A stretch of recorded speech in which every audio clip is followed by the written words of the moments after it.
Chapter 407. This year's first year at St. Freya Academy was a happy one to some extent, because most of the students had something to brag about when they returned home. This year at St. Freya Academy was a wonderful time that Paul's previous 10 years combined could not compare to. The young man's strength improved by leaps and bounds during this period.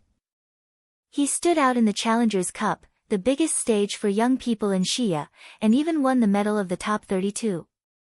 Because of this honor, Paul's situation in the Austin Empire would be greatly improved, and the reason why he could get to where he was today, Paul knew very well that it was Luoya's help. And if this was a direct help, then in terms of indirect help, Luoya's influence was even greater. Therefore, at the end of the first year, Paul specially came to Luoya to express his gratitude, which made the black-haired young man feel a lot of emotions for a while. Once upon a time, Paul's existence was a thorn in Luoya's heart, which made him feel uneasy when he was young. But after actual contact, Luoya found that things were not as bad as he thought. Reality was not a game, and the relationship between people was not determined long ago, but could be changed. What you said is indeed the factor of my help, but in the end, I just provided you with a good environment. Whether it's enthusiastically helping your classmates or taking classes and training seriously every day, it's all your own hard work, so Paul, you can be more confident. I understand, Brother Luoya. At St. Freya Academy, it was not easy for Luoya to contact Lillian, even more so for a meeting without a proper reason, but this was nothing to Paul.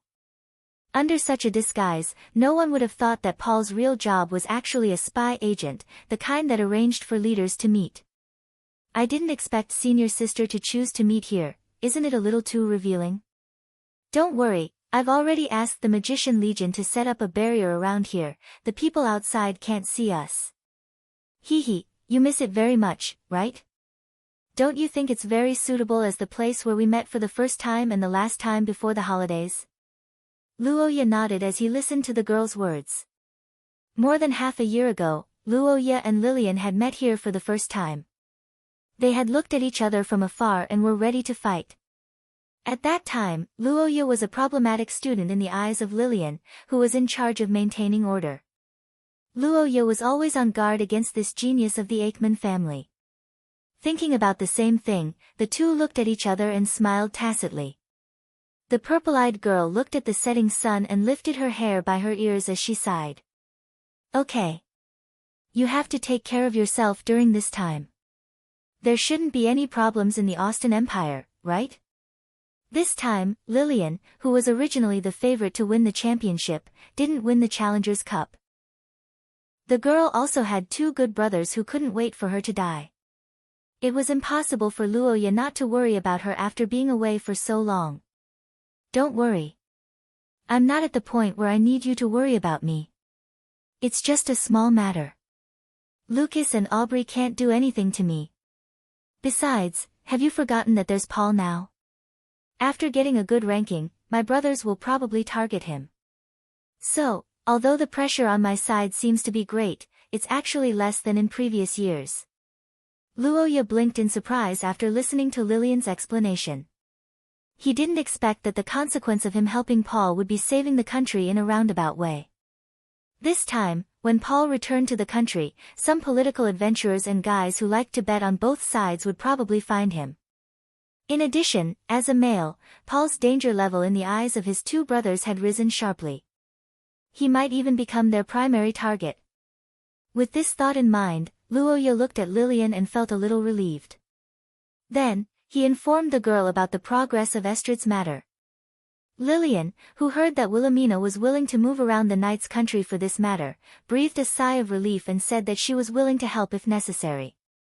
For a long time, Lillian had a vague feeling that Emperor Lucas might know that she had the king's blood and had some understanding of the Akkad family. It's okay to investigate this, but senior sister must be careful. Emperor Lucas' ban is very strange. There might be a problem. After exhorting each other for a while, Luoya and Lillian reluctantly bid farewell. The young man's final matters in the academy were settled, and the day of his departure was getting closer and closer. After bidding farewell to Lillian, Luoya, who had a long journey, first began to prepare to return to his country. But before that, a certain beautiful teacher had something to discuss with Luoya. Ai Lizzie, who was also a member of the Akat family, also came along. Long-distance relationships were difficult. Long-distance relationships were even more difficult when one party had not made a clear statement. It couldn't be helped. Ever since he fell out of love when he was a student and plunged into work, Chris had not been in a relationship for close to 20 years. The old 24K purebred single dog, coupled with the fact that he had become more mature as he got older, he was not as bold as he was when he was young. Ai Lizzie, I see that you have a good relationship with Luoya. How do you usually get close to him? Is that so? Then, is there any strategy to settle this once and for all? Settle this once and for all? It's better to drug him. Hearing the criminal plan that popped out of the girl's mouth, Chris was dumbfounded. However, Ai Lizzie was unusually calm, as if she was talking about a trivial matter that was not worth mentioning. No, but, most people would be angry about this kind of thing, right? Looking at the silver-haired girl who calmly talked about the aftermath of the incident, Chris was once again dumbfounded. However, he immediately understood that Ai Lizzie's experience was not something that she could learn from. After thinking about it, Chris could only look for the more reliable Luoya. After the young man and Ai Lizzie understood the situation, they also started to think about it. As for father, he has never been too close to women. However, the women who looked for him before had some problems as well, so we can't generalize them. Under the black-haired young man's hurried words of comfort, Chris finally calmed down after hearing the bad news. Ai Lizzie also came up with a plan by the side, and the final conclusion was to inform Chris in advance after receiving the news of Kadia's return. First, the two of them would meet, and the rest would depend on Chris himself. After discussing Chris's matter, Luoya and Ai Lizzie's return trip was finally settled. On the other side, Wilhelmina and Teresa from the country of Knights also came to say goodbye. Due to the bloodline connection between the two of them, Wilhelmina and Teresa made a special trip back to the country of Knights to visit Luoya before they left. The two of them didn't have too many deep conversations, and they only wished each other a safe trip. Stuart and Brittany were still here. The war goddess was currently keeping an eye on Garak. Garak had been on tenterhooks for a while, but he had suddenly calmed down recently. It was likely that he had found a way to escape. As for Juliana, she was the most troublesome person to deal with. However, because of this incident, the seed of doubt was planted in Luoya's heart. Perhaps Ai Lizzie's bloodline was hiding some sort of secret. This possibility was becoming more and more likely, but no matter what, the girl was still the family member that he treasured the most. Akat Domain and Loche Domain were neighbors, and their routes were similar, so there was no problem for them to travel together. The confluence of the Loche Domain's guards also increased their safety. However, the atmosphere between the two domains became much more dangerous. Ha, Miss Ai Lizzie, although you don't have the ability to enforce the marriage, have you forgotten that Luoya and I are still engaged? As the engaged party, it's normal for me to ride in the same carriage as Luoya. You, on the other hand, stop using the excuse that you're underage to pester Luoya. How about you go back to where you belong? Looking at the two empty carriages next to him and the girls who were glaring at each other and wanting to kick each other out of the carriage, Luoya felt a headache coming on. Of course, he couldn't bear to scold Ai Lizzie, and they were used to riding together. As for Xia Luot, Luoya couldn't say anything about it. Luoya, who didn't want to offend either side, could only try his best to divert their attention. At the same time, he was glad that Noa Iyer had gone back in advance. If Her Royal Highness had joined in, the consequences would have been unimaginable. Was she delayed by something? The black-haired boy thought as he looked at the scenery outside the window and fell into deep thought. Chapter 408. It was late autumn, and the temperature in Akate Hill began to drop.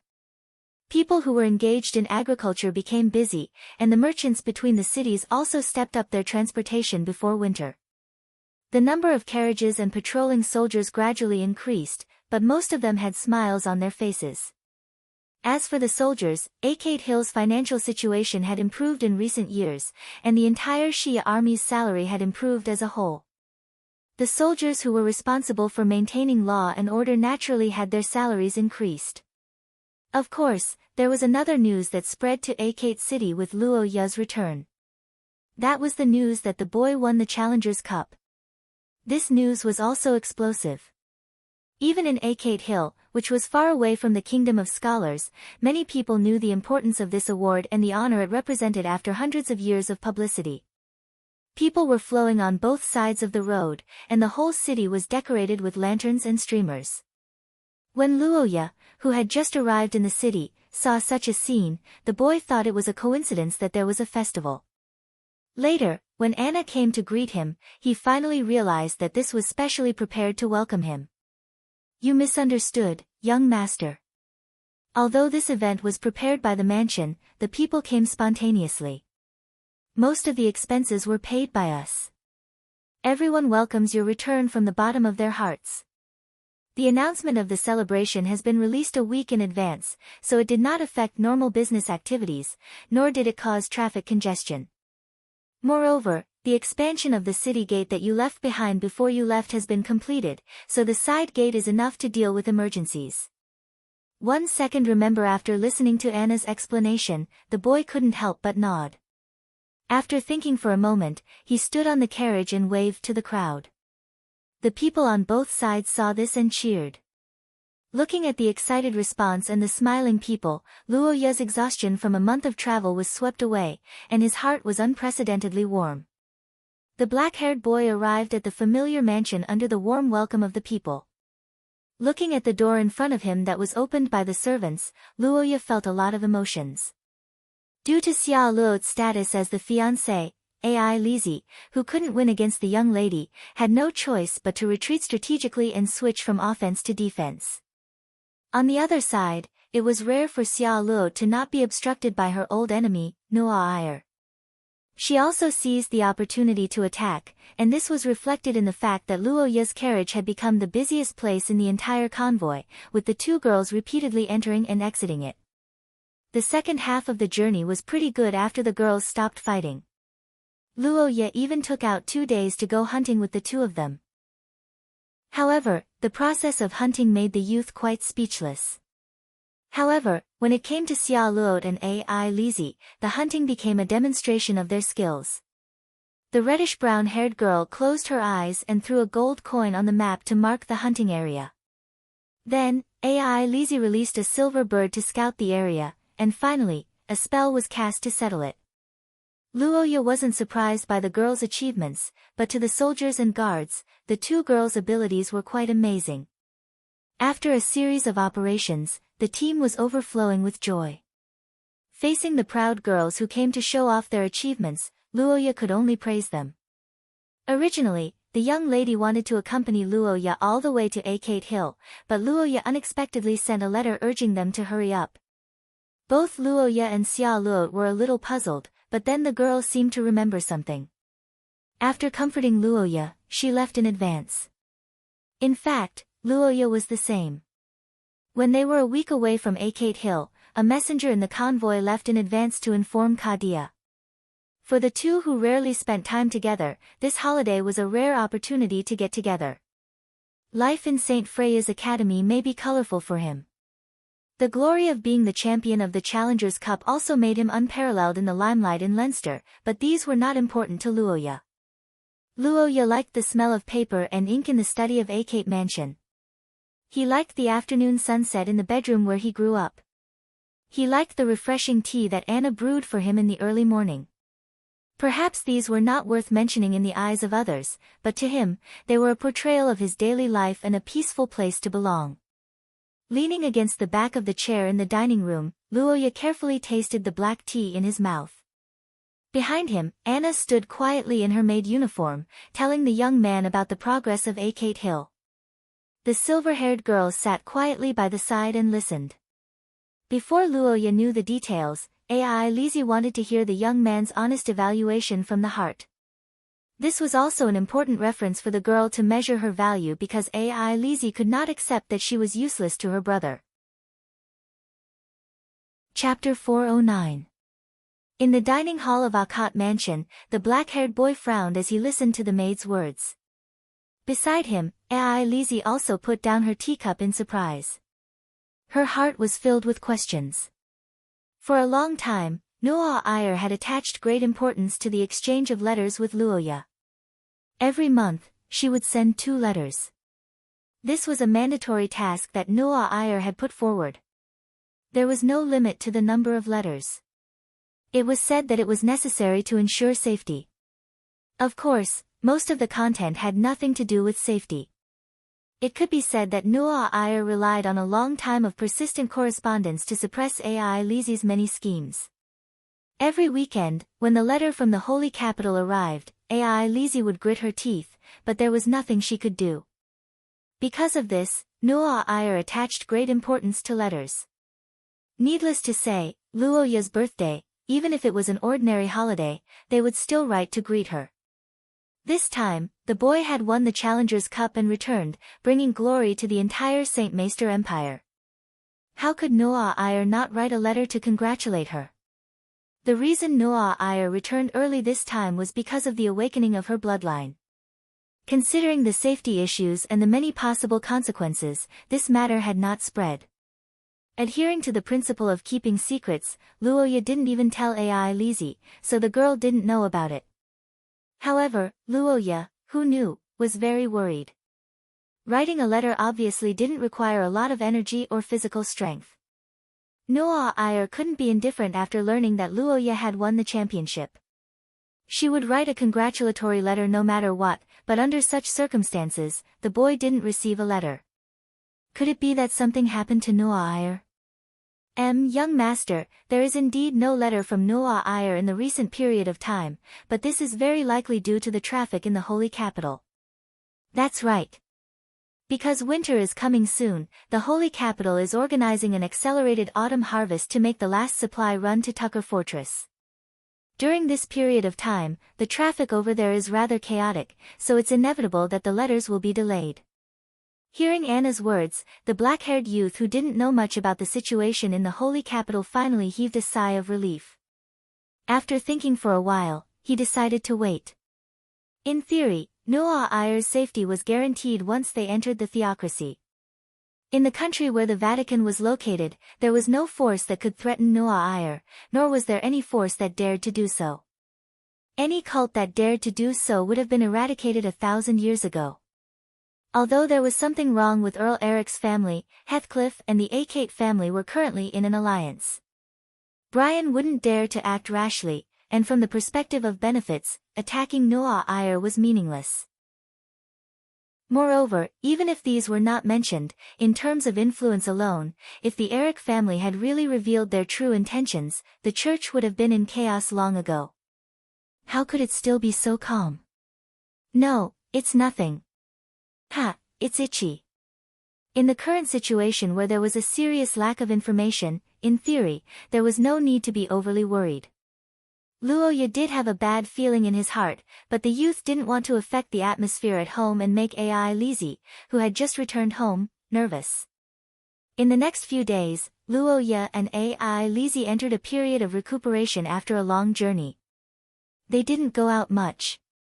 After a series of battles in the Challenger's Cup, the youth had a deeper understanding of his own strength, and he had the idea of advancing to a higher level. On the other hand, Luoya also made arrangements for Noah Iyer. The youth didn't passively wait for news. Instead, he ordered the Akate family's intelligence personnel to set off on the first night to investigate the situation in the Holy Capital. Kadia came back. Chapter 410. The news of Kadia's return was a big deal for both the Akkad family and Luoya. The logistics department, this seemingly inconspicuous department that was often looked down upon by new recruits who didn't know much about military affairs, was actually very important in a war. A unit might dare to say that they could defend any place for 10 days, but no one dared to say that they could go without food or water for 10 days. Morale was something that couldn't be seen or touched, but it was the common goal of countless famous generals since ancient times. There were many ways to raise morale. For example, a winning streak could cultivate pride. loyalty could be cultivated through years of service, and even rewards could increase morale to a certain extent. However, to maintain morale, food supplies were indispensable. Luoya had seen throughout the history of 2 wars. The only army that could withstand all unfavorable conditions and still maintain a high level of cohesion, combat effectiveness, and morale was the army under the red flag. However, even those great men had always strived to fill their stomachs. After the news of Ka Dia's return to Akat city spread, the mansion could be said to be filled with jubilation.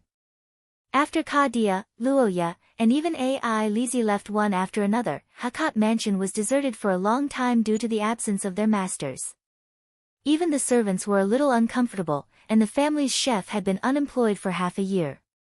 Under Anna's leadership, the Akat mansion underwent a long period of cleaning and decorating. The furniture, armrests, and other items that were prone to defects were repaired. Antique decorations were also moved out of the warehouse and placed in the corridor. A bright red carpet was laid out all the way to the streets. As for Akat city, Luoya ordered a welcoming event to be held. Remember. On the other hand, Ka Dia didn't return alone. There were thousands of soldiers in Akat city accompanying him. These people were specially transferred by Ka Dia to his side so that they could go home. This action won him a lot of prestige, and the families of the soldiers in the city were very excited. As the procession walked through the gate, the crowd was filled with excited shouts. Women were calling their husbands' names, children were waving to their fathers, and more family members were following the procession. In front of the square, Luoya and Ai Lizi were already waiting for them. Of course, the girl wouldn't say what she was thinking. Luoya had always thought that Ai Lizi was standing like this because she was his adopted child. When she was young, Luoya even talked to her about it. However, Ai Lizi firmly refused to change her position, and as time passed, Luoya got used to it. A few years had passed, and as an extraordinary, Ka Dia's appearance didn't change much. However, probably because of his frequent visits to the battlefield, his aura had become sharper, and the pressure he gave off had also increased. On the other side, Luoya and Ai Lizi also hurried forward to greet their elder politely. "Father, welcome home." "No, not at all." In front of everyone, Luoya and Ai Lizi bowed to Ka Dia in a standard manner, displaying the nobility's image to the extreme, causing the passers-by to exclaim in amazement. Meanwhile, Ka Dia looked back and forth at the two who cooperated well with each other and smiled. Of course. When father wasn't around, Ai Lizi helped me a lot. And no matter what has happened, Ai Lizi will always be an important family member to me. Upon hearing Luoya's words, the silver-haired girl couldn't help but widen her eyes. Although Ai Lizi knew what Luoya was trying to say, this confession still made her blush and her heart palpitate. For the past 6 months, most of the people in Akat residence had been worried that Luoya wouldn't be able to resist the temptation and would abandon the silver-haired girl who had grown up with him. However, in Ka Dia's eyes, it was the exact opposite. This patriarch of the Akat family, who had led the Akat family for decades, wasn't worried about Luoya. Instead, he was worried about Ai Lizi. Ai Lizi could be said to be the most talented person Ka Dia had ever met in his life. In fact, she even exceeded his understanding. Even Princess Noa Ayer was slightly inferior to Ai Lizi. This was because Ai Lizi was younger, and in terms of appearance, Ai Lizi was often breathtaking and almost flawless. Chapter 411. In the dining hall of the Akat mansion, the black-haired boy looked at Ka Dia, who had just returned from the holy capital, hoping to get some information from his father. However, to his surprise, Ka Dia didn't give any answer to Luoya's question. "Yes, before leaving, he specifically told me to win the championship." Hearing Luoya's words, Ka Dia pushed the topic aside and didn't specifically ask about the reason for Noa Ayer's discomfort. At the same time, he looked at Luoya with a deeper gaze. As the saying goes, loyalty and filial piety are difficult to achieve at the same time. If Ka Dia insisted on getting involved in this matter, Luoya would definitely fall into a dilemma because he didn't know how to answer. Therefore, as a father, Ka Dia simply took the initiative to brush it aside. Ka Dia was actually very satisfied with this result. After all, in his opinion, as a frontline general, for the current theocracy, unity and stability were the most important. Because everyone was lost in their own thoughts, there was a rare silence at the Akkad family's dining table. Seeing this, the silver-haired girl took the initiative to start a topic. Ka Dia was taken aback when he heard this, but after thinking for a moment, he smiled and said, "I'll remember it in 1 second." Ka Dia shook his head and explained the reason for Luoya and the others. Logistical supply seemed easy, but in fact, it was a military operation with high requirements for discipline. During this process, the soldiers must march as quickly as possible under the premise of maintaining vigilance to reduce the loss of food on the way. Moreover, the team's reconnaissance ability was also very high. But it had to be said that even such conditions were only achieved after several years of road repairs led by Ka Dia. Otherwise, it would be a magical journey for most of the human armies to travel to the eastern region. In the case where there was no road, it was very likely that they would get lost. And getting lost in the desolate eastern region would often result in complete annihilation. In the past, Luoya only knew that Ka Dia was busy for the peace of the theocracy and even the human world. However, the youth did not know the specifics, and Ka Dia had never mentioned it. However, it seemed that after returning and learning that Luoya had won the Challengers Cup championship and feeling that his child had grown up, the Marquis finally opened his mouth. In the past, as the successor of the Akkad family, Luoya did not need such knowledge and experience to revitalize the territory. However, the Challengers Cup had changed Luoya's position. As an active general who was familiar with the situation in the eastern region, Ka Dia was now deliberately explaining to him so that he could be mentally prepared. It could be said that he had put in a lot of effort. Luoya was not the only student in Ka Dia's class, but also Ai Lizzie. In fact, in Ka Dia's eyes, Ai Lizzie was the one with potential who had yet to show her strength.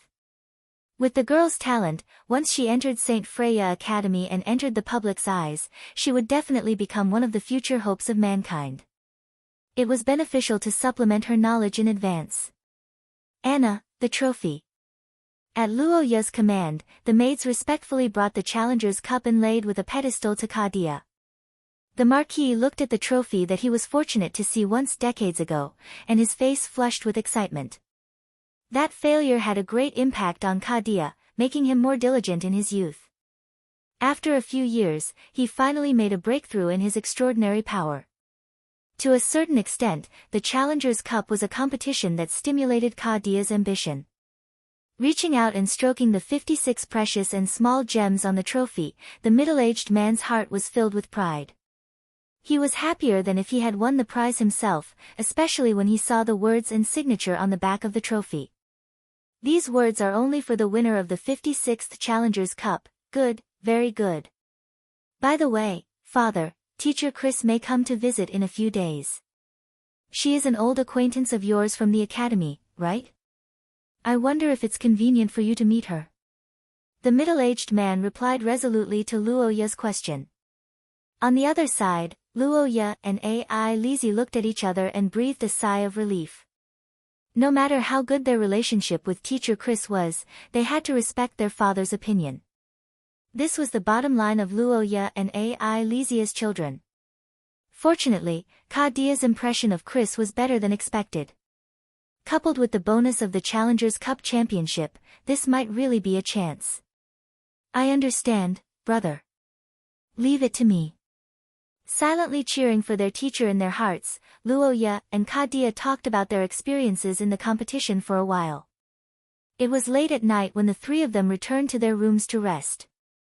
In the next few days, Luoya reported the progress of his extraordinary power to Ka Dia, and the progress he reported surprised the Marquis. Yes, I can be sure of this. Especially after the Challengers Cup, this feeling of saturation has become more and more obvious. In the past, Luoya's fast advancement speed could be attributed to his family's bloodline awakening late. However, Luoya had only been at source rank 4 for less than 2 years. It was indeed beyond common sense for him to advance so quickly. Thinking of this, Kadia's gaze changed a little when he looked at Luoya. Just like Shiya's law, great power was inevitably accompanied by a corresponding price.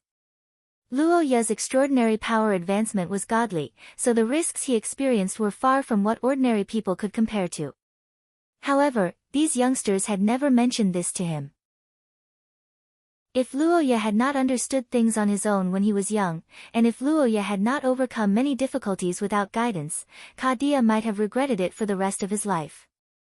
Although there were countless high-level extraordinaires who had died at the hands of Luoya, this did not mean that Luoya was stronger than them in all aspects.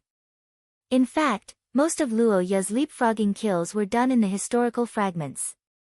In the historical fragments, the ancient gods could slightly exceed Luoya's level and display greater strength.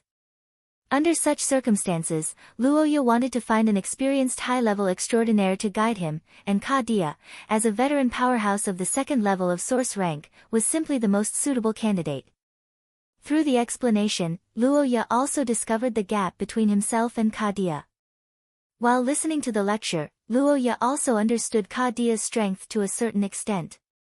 If he guessed correctly, Kadia was probably a considerable expert of the second level of source rank. It was no wonder that he could become the chief of the conjurers. Moreover, according to his father, he had even defeated an expert from the Kingdom of Knights, Count Bastet's family, in the exchange competition between the two armies. After a few days of continuous teaching, the youngster found a direction to move forward. He once again entered the library to read, and at the same time, patiently waited for teacher Chris's arrival. However, although the plan was perfect, the changes were a step faster. Before teacher Chris arrived at Akot territory, a convoy full of goods had arrived ahead of time. In the hall of the Akot mansion, servants were carefully carrying all kinds of exquisitely packaged boxes and opening them one by one to verify the items inside. Because the news of Luoya's victory was too sudden, the nobles of the theocracy were basically unprepared. However, as a group that had experienced countless events, the nobles also had a way of dealing with such matters. That was, they wrote congratulatory letters first and sent gifts later. As the recipient of the letters, Luoya also had his own tasks. On one hand, he had to write a reply letter after receiving the gifts. On the other hand, he had to evaluate the value of the gifts and record them down. On the next birthday, he had to send a gift of equal value or slightly higher than the other parties. Marquis Bafaz's house, a whole intact golden bearskin tapestry, decorative type, worth about 3,500 gold coins. Duke Lussen's house, 12 Deer Forest, decorative type, one of the representative works of the great painter Viking more than 200 years ago, worth about 5,000 gold coins. On the sofa, Luoya looked at the rare treasures one by one, sipping tea while listening to Anna's explanation. However, when it came to a small wooden box engraved with the emblem of the Heathcliff family, Anna's voice suddenly stopped. After a moment of silence, Anna came to Luoya with the box in her hand. The youngster's heart skipped a beat. He put down the teacup and looked inside. In the center of the mythical painting of the Holy See, a ring engraved with the emblem of the Heathcliff family was lying quietly on a precious red silk cloth. The moment Luoya saw the ring, his golden pupils suddenly shrank. The youngster reached out his hand to take the box and carefully looked at it. His face couldn't help but change, and his eyes flashed. Holy See, John wants me to meet him. The youngster frowned and walked towards Kadia's room. Chapter 4:12. Not everyone in Shia could have a ring with the family emblem on it, because the family emblem represented authority, and giving it away was equivalent to giving away part of that authority. Although the Akot family and Heathcliff family were allies, and Luoya had a good relationship with Old John, the boy was not narcissistic enough to think that Old John would give him the family emblem, and it was even more impossible that Old John would give him the family emblem. Although John of the Holy See was old, he was not an idiot. As an extraordinary, the older he got, the wiser he became. There must be a reason for his actions, and the most likely reason was to ask Luoya to take the ring to him. After thinking about it for a while, Luoya roughly understood John of the Holy See's intention. As proof, Luoya also found a congratulatory letter from Heathcliff, and a sentence in the letter immediately caught the boy's attention after receiving the ring. Under the guidance of glory? Haha, this is really the symbol of glory. Well, he probably wants you to go there, but I don't know what the Holy See wants you to do. What mission is it? Or is it? It's very likely. In that case, it's better for you to leave early. Your teacher will be here soon, so you can use this as a cover. Chris was not just any random person. He was one of the few sage teachers in the scholar nation. His future achievements in the education system were limitless. He was a great scholar that no one could invite. Normally, when a teacher of this level came to visit, the other noble families would at least gather everyone to show their respect, even if they did not welcome him with gongs and drums. Calculating the time, there were about 2 days before teacher Chris's arrival. After discussing with his father, Luoya decided to wait for the right time. Since John of the Holy See notified Luoya in this way, the requirement for secrecy was obviously higher than the speed of going there. Although Luoya didn't know what he would experience after going to the holy capital, one thing he knew was that he had to have the ability to adapt. In order to prevent any accidents, Luoya first gathered the pagan army of Akkad territory.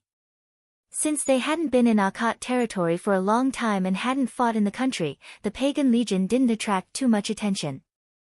Their identity as mercenaries was the best cover for them. The only one that could cause trouble for them was the Holy See.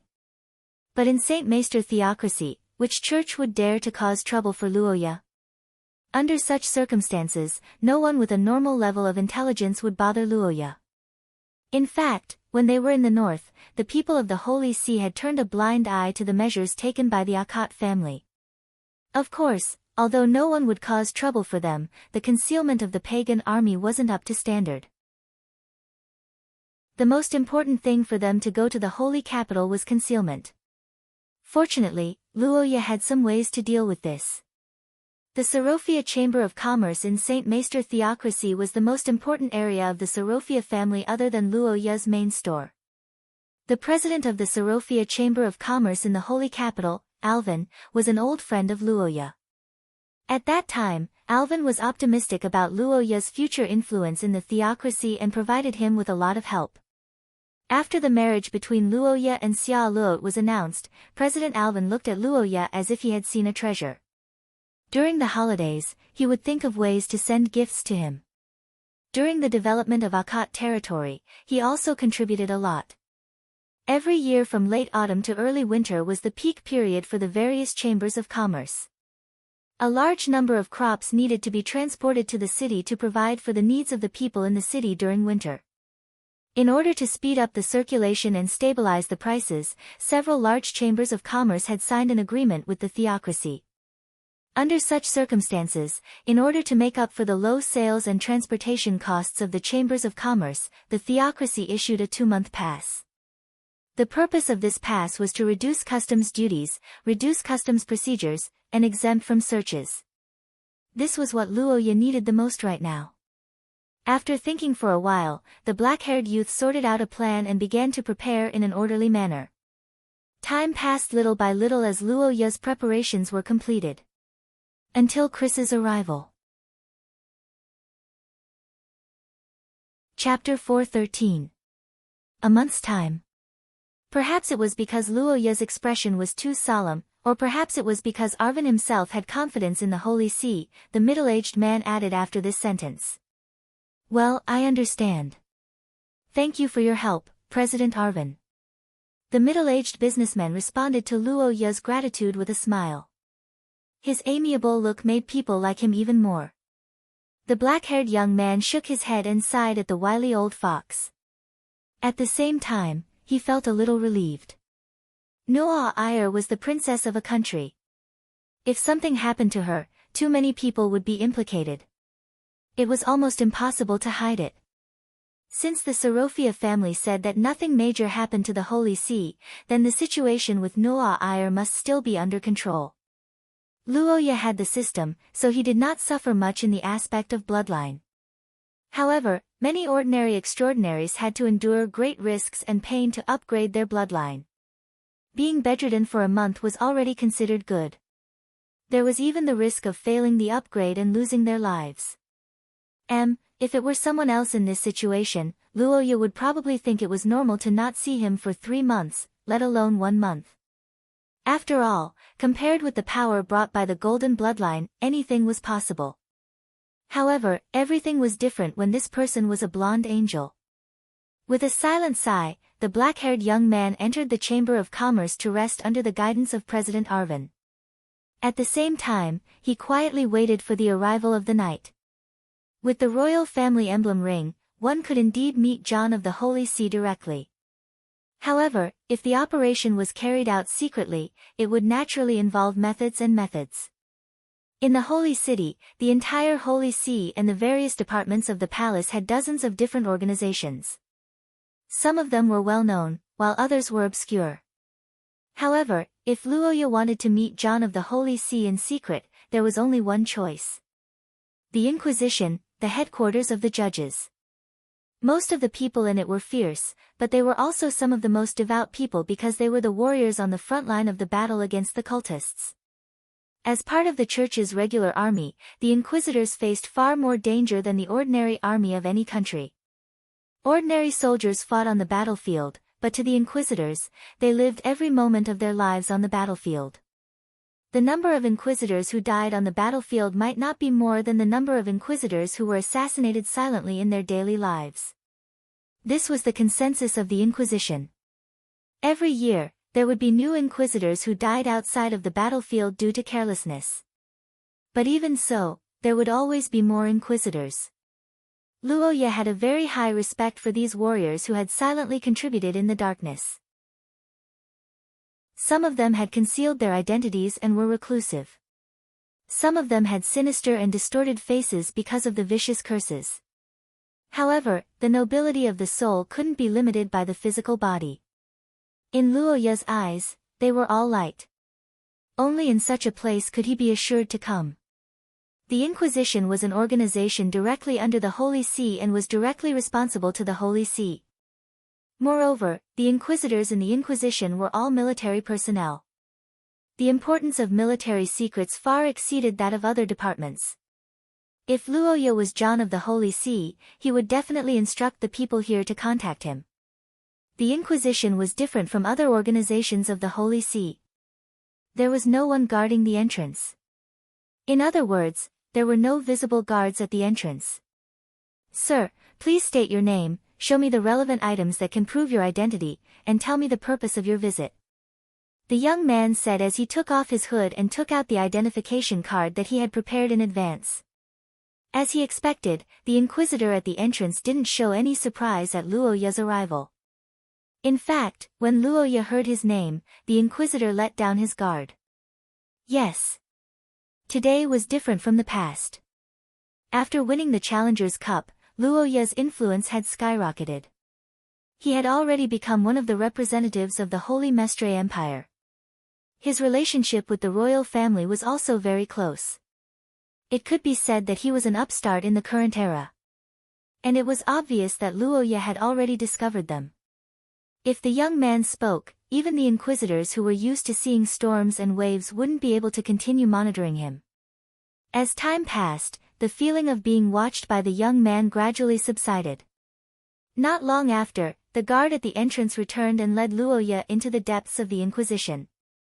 The two of them passed through rooms and corridors one after the other, finally arriving at a dark room lit only by a lamp. In the depths of the room, a red-haired man calmly looked at Luoya with a serious expression. "Thank you for your kindness, Count Hanks. Please forgive me for my sudden visit. I have long heard of your great name, and it is my honor to meet you." As the person in charge of an important position in the Inquisition, although Hanks was one of the most important ministers of the Holy Mestre, he rarely appeared in public. In fact, this young man not only held a position in the Holy Mestre, but he was also a noble in the palace, and his title was a count. In just a short sentence, Luoya let the suspicious head of the Inquisition feel the full trust of the royal family of Hezecrete. Hanks, who noticed this, changed his attitude slightly. He stood up and shook hands with Luoya. "Yes, sir. Yes, it is a promise brought by a ring. I understand. Then, Lord Luoya, please come with me. An hour later, Luoya secretly went to a familiar but unexpected place under Hank's arrangement, the palace of the Holy Mestre Empire. If the meeting was in the headquarters of the Holy Mestre, then Hardadef would be the Holy See, and Luoya would be facing a secret official mission. But if the meeting was in the palace, then Hardadef would be the king and the head of the family of Hezekrit, and this meeting would be more of a private one. The palace of Saint Lorraine was well maintained this year. Legend said that the building, which had the same color as the feathers of angels, was as holy as ever in the winter night. The red-haired head of the Inquisition, Hanks, led Luoya into the empty palace. The guards around them had obviously been replaced by members of the Inquisition.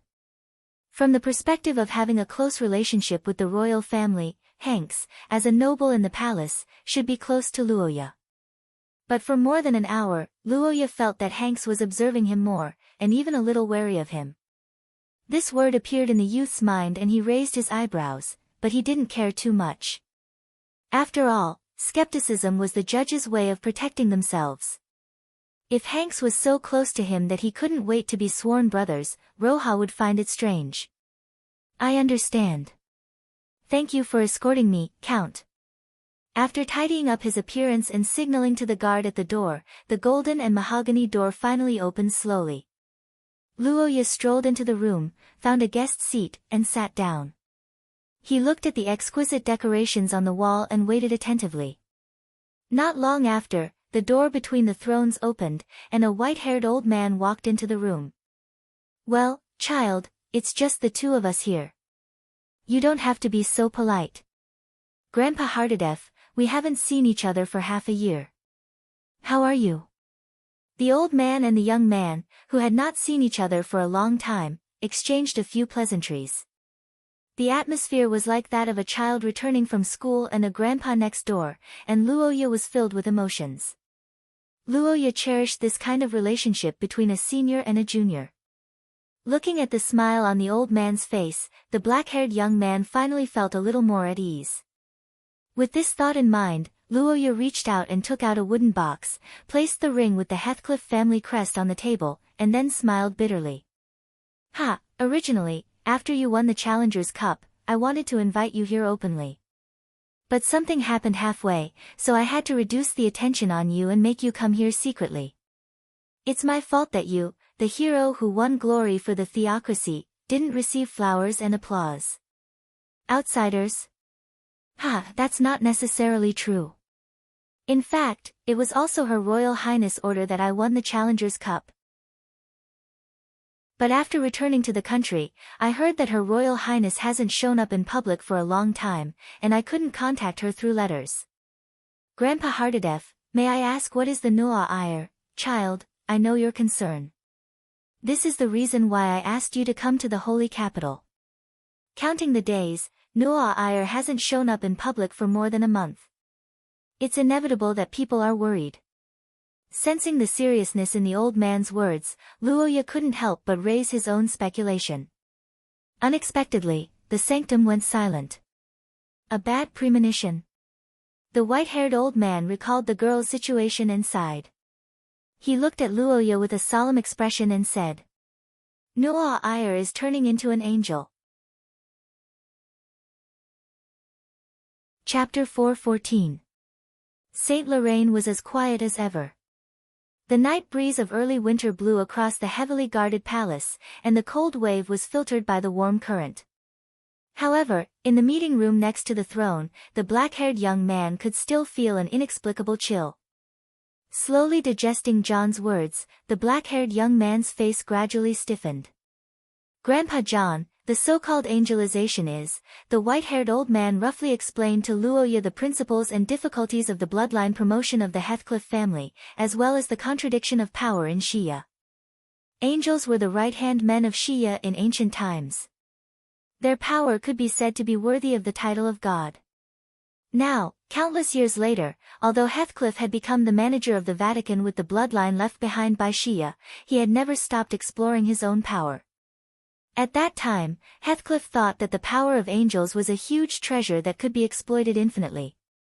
However, with the accumulation of related spells and secret techniques, the family's development of the bloodline gradually matured, and the huge hidden danger began to gradually reveal itself, which is the irreversible reaction of angelization.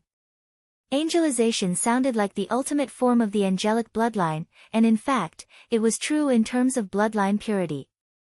Unfortunately, this so-called angelization did not mean becoming an omniscient and omnipotent god, nor was it becoming an ancient messenger of Shia. It was a runaway power. Divinity. The white-haired old man sighed and told the young man what happened when Luoya was not around. In fact, not long after Noah Iyer arrived at St. Lorraine for treatment, an accident happened that outsiders did not know about. The bloodline power in the girl's body broke through the limit, causing a short period of angelization and a runaway power. Noah Iyer has gone to Tuck Fortress. That's right. The angelization of the atavistic bloodline is much more serious than I thought. However, the suppression effect is limited, and it must be vented to a certain extent. Only the mutants can bear such a task. After hearing John's explanation, the young man finally understood why there were no letters from Noah Iyer for so long. Obviously, the most suitable place to deal with this kind of impulsive killing was the battlefield, especially the battlefield of the mutants. If it was a war between humans, cruel killings would often bring shame. For Noah Iyer, the future successor of the Vatican, the importance of reputation was self-evident. It would be a big problem if she accidentally killed a surrendered soldier. In fact, there was no one in the world who knew Noah Iyer's bloodlust better than Luoya. In the Recorder's Eye, one of the scenes that left the deepest impression on Luoya was Noah Iyer's murderous smile when she stood on top of a mountain of corpses and a sea of blood. In the past, Luoya meant that Noah Iyer's personality was the reason. But now that he thought about it, it was actually wrong. But unlike the game, Noah Iyer's situation in reality was much worse. Not only did her extraordinary power improve faster, but her bloodline upgrade was also brought forward. Under the influence of these two factors, to what extent would her runaway power reach? Actually, Noah Iyer told me not to tell you before she left. But as her elder, I naturally have to consider her safety first. That's why I called you here. Well, this is a request from Heathcliff. I hope you can go to Tuck Fortress. In the room, the white-haired old man's voice was calm but solemn as he made the request. Luoya couldn't help but widen his eyes slightly. Luoya was shocked by the white-haired old man's words for a moment. He reflexively wanted to agree, but when the words came to his mouth, he had doubts in his heart. Well, there is indeed such a possibility. But even so, I still hope that you can go and see her because you are the anchor in her heart. Yes, the way to resist the angelization is to vent one's power and consume one's divinity. On the other hand, it is to strengthen one's humanity. You are special to that child. You are the anchor that holds on to oneself and stabilizes her spirit. Of course, Kai-In is also one of the anchors of Noah Iyer. That's why I asked her to go to Tuck Fortress. I see. I understand. Luoya thought for a moment and sorted out the situation. He then opened his mouth and agreed to go to Tuck Fortress. The white-haired old man was relieved to see this and told the young man about the following arrangements. Because the matter of Noah Iyer's bloodline upgrade was still a secret, Luoya's departure naturally couldn't be made public. For this point, Holy See John adopted the old method, which was to let the most trusted inquisitors take on the task of escorting Luoya. Of course, Luoya's own guards could also follow. Grandpa John, did something unpleasant happen between Count Hanks and the Akate family? I always feel that he is a little wary of me. Is that so? I understand. I'm afraid the atmosphere of this trip won't be too good. Noah Iyer was one of the rare atavistic bloodlines in Heathcrete. From the moment he was born, the growth of his extraordinary power had been carefully deduced in order to prevent any accidents. The bloodline upgrade, which could endanger his life, was of the utmost importance. In fact, when he was young, the Vatican's prediction of Noah Ayer's growth had always been accurate until the age of 9, when Noah Ayer met Luoya. There was no doubt that this change must have something to do with Luoya. However, whether it was the bloodline of the Akate family that promoted Noah Ayer's growth, or whether it was the encounter between Luoya and Noah Ayer that changed something, Holy See John wasn't sure. However, there was one thing that the old man knew very well. May Shia bless you. Going to the front line was a major event. Even if he wasn't going to the battlefield, he still needed to report to his family. Most importantly, according to the journey to the eastern region, plus the time spent with Noah Ayer, he estimated that he would only be back next year. According to Khadia's letter, although the Eric family couldn't raise their heads in front of the alliance between Akate and Heathcrete, they were still very active behind the scenes. In the end, they were just waiting for an opportunity. Now that Noah Ayer's situation was so unstable, no one knew if the Eric family would take the opportunity to do something. It was necessary to be vigilant, but it was a little awkward for Luoya to set off now because not only Noah Ayer was about to upgrade his bloodline, but the boy was also in a state of waiting for a breakthrough. The 3 pagan leaders, including Cynthia, felt that Luoya's behavior was very inappropriate. They all said that it was too risky. After all, the difficulty of upgrading from Source Level 4 to Source Level 3 was no less than the difficulty of upgrading Noah Ayer to Golden Bloodline. How could he be unprepared? But if it was Luoya who was here, why would he want to break through on the carriage? Wasn't this the same as raising an antenna? Was he afraid that he wouldn't die fast enough? After some consideration, the worried Rodney, Wood, and Cynthia jointly came forward to advise Luoya. Wood, who was the oldest, said these words carefully. He wanted Luoya to think about it again, but the boy's attitude was very firm this time. In this case, the conditions for Luoya to break through were actually the same. The boy had a vague hunch that this journey might not be as smooth as he imagined. Guards and so on were external factors. The right thing to do was to increase his strength as soon as possible. 200 years after the Gemini War, there were no longer any pagans among the targets of the Inquisition. However, in the Code of the Holy See, pagans were not granted legitimacy. They were in a gray state. In the eyes of most of the inquisitors, pagans were not bad people, but they were definitely not good people. Count, I know that you are wary of me and don't trust my warriors. But I want to remind you that the place we are going to next does not distinguish between Shia believers and pagans. It is only divided between humans and non-humans. In this case, I think we should seek common ground and put aside our differences. Yes, although our beliefs are different, our warriors are not completely without similarities. They desire for a safe journey, to avoid fighting alone, to take turns to preserve their fighting strength, and finally, to arrive at Tark Fortress smoothly. These are the common interests of both of us. For this interest, I think we can temporarily put aside the differences in living habits, beliefs, and customs. I understand. Seek common ground and put aside our differences. That is indeed the case. A week after meeting with the Holy See, a mixed team silently left Saint Lorraine in the night. Looking back at the tall city of angels, Luoya's mind flashed with the beautiful figure of the blonde girl. While missing her, he silently made a promise. The next time I return, I will bring her back. I will. Chapter 4:15. A month later, in the eastern region of St. Meister, a well-trained team was slowly moving forward on a snowy winter road. Inside a wide carriage, a black-haired boy was reading a book, while opposite him, a red-haired man was resting with his eyes closed. The interior of the carriage was spacious, but it wasn't exquisite. It couldn't be compared to the carriage Luoya used when he was in Akat's house, let alone the Sorofia family's jewel necklace team. But this kind of carriage often had several people on it, making it vibrate as if many people were exercising. The reason was very simple, because this wide carriage with tables, chairs, and bookcases was the command center of Luoya's team. Overall, this journey wasn't peaceful. First of all, Kadia had once explained to Luoya about the situation, they couldn't find the road. Why didn't they build a more durable and more efficient brick road? This matter was actually very easy to understand.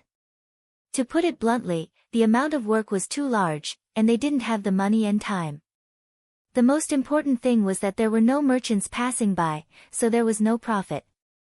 Moreover, if the road was repaired, it would be easier for humans to travel, and it would be easier for the mutants to travel. Originally, if they broke through the barrier, they could still trade distance for time, but if the road was repaired, then the devils would directly enter the village.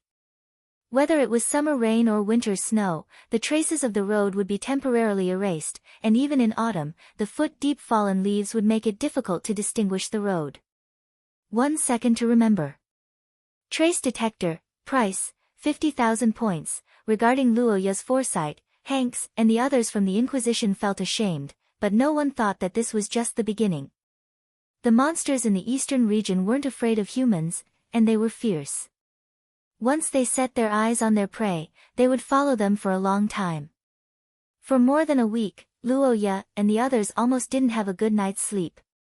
There were 6-legged bloodthirsty deer, 2-faced hyenas, and all kinds of strange monsters rushed out at night and fought with the human team in the dark. The Perseverance Church had been traveling outside for many years as mercenaries, while the Power Church had been forced to become barbarians in the mountains. Both sides had rich experience in field battles and were very good at dealing with demons. The Judge's team had rich experience in fighting against humans. It was after the Heresy Army and the Inquisitors had worked together to survive another night of being attacked by magical creatures. In the morning, the team was moving forward in laughter and relaxation. They sent out a small team to explore the canyon ahead, only to be suddenly ambushed. Just like that, the mutants suddenly appeared in front of Luoya's team. Their average strength was around Origin rank 5.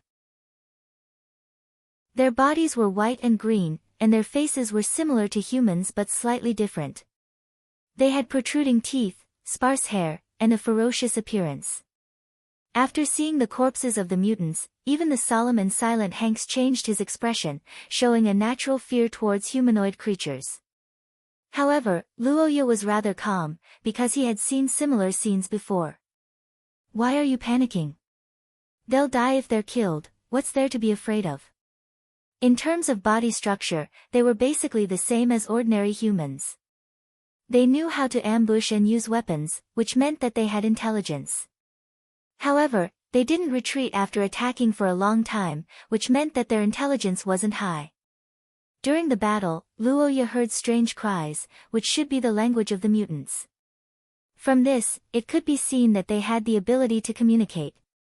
The sudden attack of the mutants was unexpected, but it also rang the alarm bell for Luoya and the others, making the following situation complicated and confusing in everyone's eyes. It also made everyone understand that this wasn't the gentle home of humans at the back, but the front line full of foreign enemies. The whole team was further united because of this. Chapter 4:16. In the command room of Tucker Fortress, a blond middle-aged man looked at the planes outside the window without saying a word. Behind him, men and women in the holy white robes of the Vatican stood in a row. It was so quiet that even the sound of a pin dropping could be heard. Only the whistling of the night wind conveyed the fact that time was still passing. Where is Noah Iyer now? As the person in charge of a department in the Holy See, Catherine had never been so cautious before. Wherever she went, she was always authoritative and stern. However, this shrewd and capable woman actually smiled apologetically. Unfortunately, her words didn't manage to ease the man's emotions. She was also very clear about the reason why. When this decision was announced, the bishops of the right department heaved a sigh of relief. After all, for them who had not experienced clinical treatment for a long time, the little princess's angelization came too quickly. It was completely beyond their original expectations. But as long as they went to Tucker Fortress, they believed that everything would be fine. But unfortunately, the plan was perfect, but the change was even more unexpected. Today, she has been out for nearly 10 hours. This is far beyond the time limit of my past. Bishop Catherine, can you explain why my daughter's condition is still not improving? Lord Kain, Her Highness has the bloodline of the atavistic bloodline, so the situation is different from yours. In fact, the number of enemies killed by Her Highness is twice as many as yours. The blond man's face turned ugly as he slammed his hand on the table. The sound was heard, and the bishops were silent. Even Catherine's body trembled. Angelization was a battle between humanity and divinity. It was also the riskiest promotion in the Heathcrete family. If they were defeated in this battle, the degree of deification would exceed the limit, and the final result would be that they would not be able to return.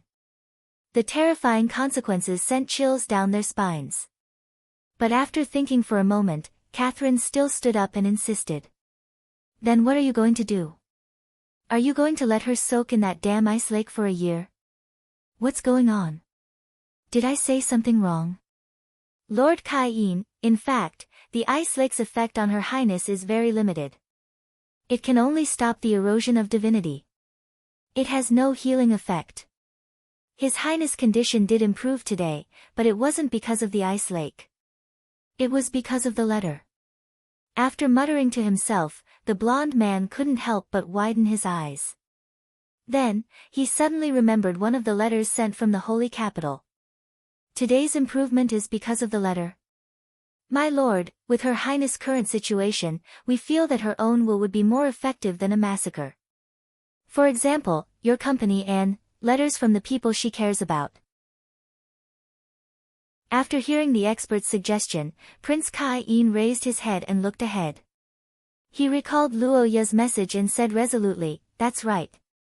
After a month of traveling through forests and mountains, Luo Ye's team finally entered the plains. Their line of sight, which had been blocked for a long time, was liberated. It also let everyone see the uncanny workmanship of nature and the ability of human beings to change nature. Tucker Fortress, the destination of Luo Ye's team, finally appeared in front of everyone's eyes after a month of arduous trekking. It also made everyone who was about to reach their destination excited. In ancient times, Wang Yimei quenched her thirst, and today, Wang Yimei ran away. After a few days of continuous marching, Luo Ye's team received a second surprise. That was, someone came to welcome them. Or rather, someone came to welcome him. The knight regiment that came from afar stood by the roadside. The commander of the regiment stepped forward and respectfully handed over a letter. John of the Holy See clearly supported the relationship between Luo Ye and Noah Iyer. However, as a father, Kain was slightly more stubborn. Although he was good to Luo Ye, it was absolutely not to the extent of sending someone to welcome him. Strictly speaking, this letter was a request for help from Kain. The content was also very simple. It was to ask Luo Ye to hurry to the fortress as soon as possible to maintain Noah Iyer's consciousness. After reading the entire letter, the youth's heart became anxious. Because when Luo Ye read the letter, Noah Iyer had already entered the peak period. Thinking of this, the youth didn't delay any time. After entrusting the command of the pagan army to Hanks, he immediately set off and followed the knight regiment towards Tucker Fortress. The worried youth hastened his horse. However, in the distant Tucker Fortress, boundless fog gradually rose without anyone noticing. It started to drown everything like a tide. Chapter 4:17. My lord, today, it's almost time to rest. Riding at full speed, the armored commander pondered for a long time before he came up to Luo Ye and suggested. The black-haired boy was silent for a moment, then he looked back at the tired soldiers behind him, and then looked at the sky that was already dark, and his face showed a hesitant look. But this kind of rapid march also had a price. For example, although the people were fine, but the horse under Luo Ye was already somewhat unable to hold on, not to mention now the sun had already set. Marching at night was already dangerous, and in the east where the mutants were active, it was a big taboo. How long until we arrive? Can't get in. So it's like this. Since they couldn't get in, then they might as well rest for a night to adjust their state. After all, they were afraid that they would be busy later. At this time, Noah Iyer needed Luo Ye's help, which was equivalent to saying that the boy was one of her spiritual pillars. To be able to be respected by thousands of people in the future, as a man, it would be a lie to say that he wasn't happy, but Luoya couldn't just be happy, because recently he thought of something. In his previous life, the boy was attracted by Luoya's character, so he played the game's common line, and didn't play the female protagonist's individual branches. But Luoya vaguely remembered that when he browsed the forum, some spoiler posts did say that the female protagonists would encounter danger in the individual branches. For this question, Luoya thought for a long time, and he had some answers in his heart. The external threat of the Eric family was indeed affected by Luoya's action and stopped the rebellion. This influence was good, but Nuo Ayer's bloodline promotion in reality was advanced after she came in contact with Luoya. This was a bad thing, and the crisis caused by this would be worse than the original work. Because of his thoughts, Luoya was silent all the way, and the night regiment slowed down in the afterglow of the setting sun. The accompanying knights were relieved that they could have a place to rest today. After 2 hours, the team arrived at a town attached to Tuk Fortress. As the largest resource distribution center and resting place behind Tark Fortress, Bank Town had plenty of food and other resources. As a result, it was often attacked by the mutants who crossed over the mountains. There was a sizable garrison in the town for protection, and there was even a market for military merchants. In this desolate land far away from the theocracy, Luoya, the champion of the Challengers Cup and the number one of the younger generation, had not yet spread here, but the surname of Akot played a big role. Although Bank Town was close to Tuk Fortress, strictly speaking, it was the territory of Ka Dia, the chief logistics commander. When Mayor Carmen found that the only son of his superior's superior suddenly appeared at the gate, he was very excited. He prepared a sumptuous dinner for Luoya and the others. The black-haired youth did not expect that he could get preferential treatment because of Ka Dia's name, but he accepted Carmen's kindness. Thinking of this, Luoya told Mayor Carmen about Ka Dia's situation, and the logistics officer also made a suggestion after learning about Luoya's itinerary. Fog. The man holding the wine glass sighed at the impermanence of the weather. Luoya smiled and did not care. After dinner, the group returned to the hotel, and Luoya slept on a proper bed again after more than a month. At midnight, when the moonlight was covered by dark clouds, a violent tremor suddenly spread out from the depths of the youth's soul, making the sleeping Luoya suddenly open his eyes and instantly wake up, and then suddenly change color. The crown stone was trembling. Chapter 4:18. Before going to sleep tonight, Luoya thought that he could have a good night's rest, but things didn't go as he wished. In his sleep, Luoya had a vague feeling. It was as if something in the deepest part of his body was resisting something from the outside world. It constantly overflowed with curse power, covering the surroundings as if it was protecting itself. Then, a beautiful, familiar, and frightening figure flashed in his mind. Frost, a room full of frost. This was what Luoya saw after waking up. The loss of control of power was terrifying, but at this time, Luoya didn't care about this because he could feel that the crown stone wasn't harming him. Instead, it was protecting him. When he understood this, the young man's face completely changed. How is this possible? In the center of the street, Luoya, whose body was surrounded by cold air, also saw the strange phenomenon.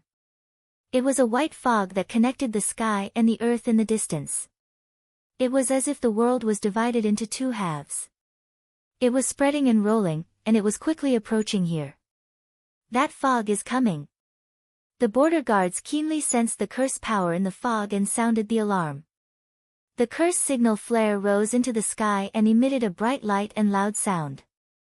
In the colorful light, people looked up at the sky, faintly saw a blurry giant face flashing in the fog and hiding in the depths. This strange scene caused the guards to scream and caused further chaos. Under the alarm, the entire town began to wake up rapidly. More and more soldiers rushed out of their houses amidst the ear-piercing noises. Members of the Night Order began to gather with weapons in their hands. Mayor Carmen, who was fully armed, led the soldiers to the top of the city wall. The Six Disasters was a disaster that had wiped out many ancient civilizations. The number of people and the quality of their equipment had no effect on them. Even a level 1 source-level master who was comparable to a god could not escape from their hands.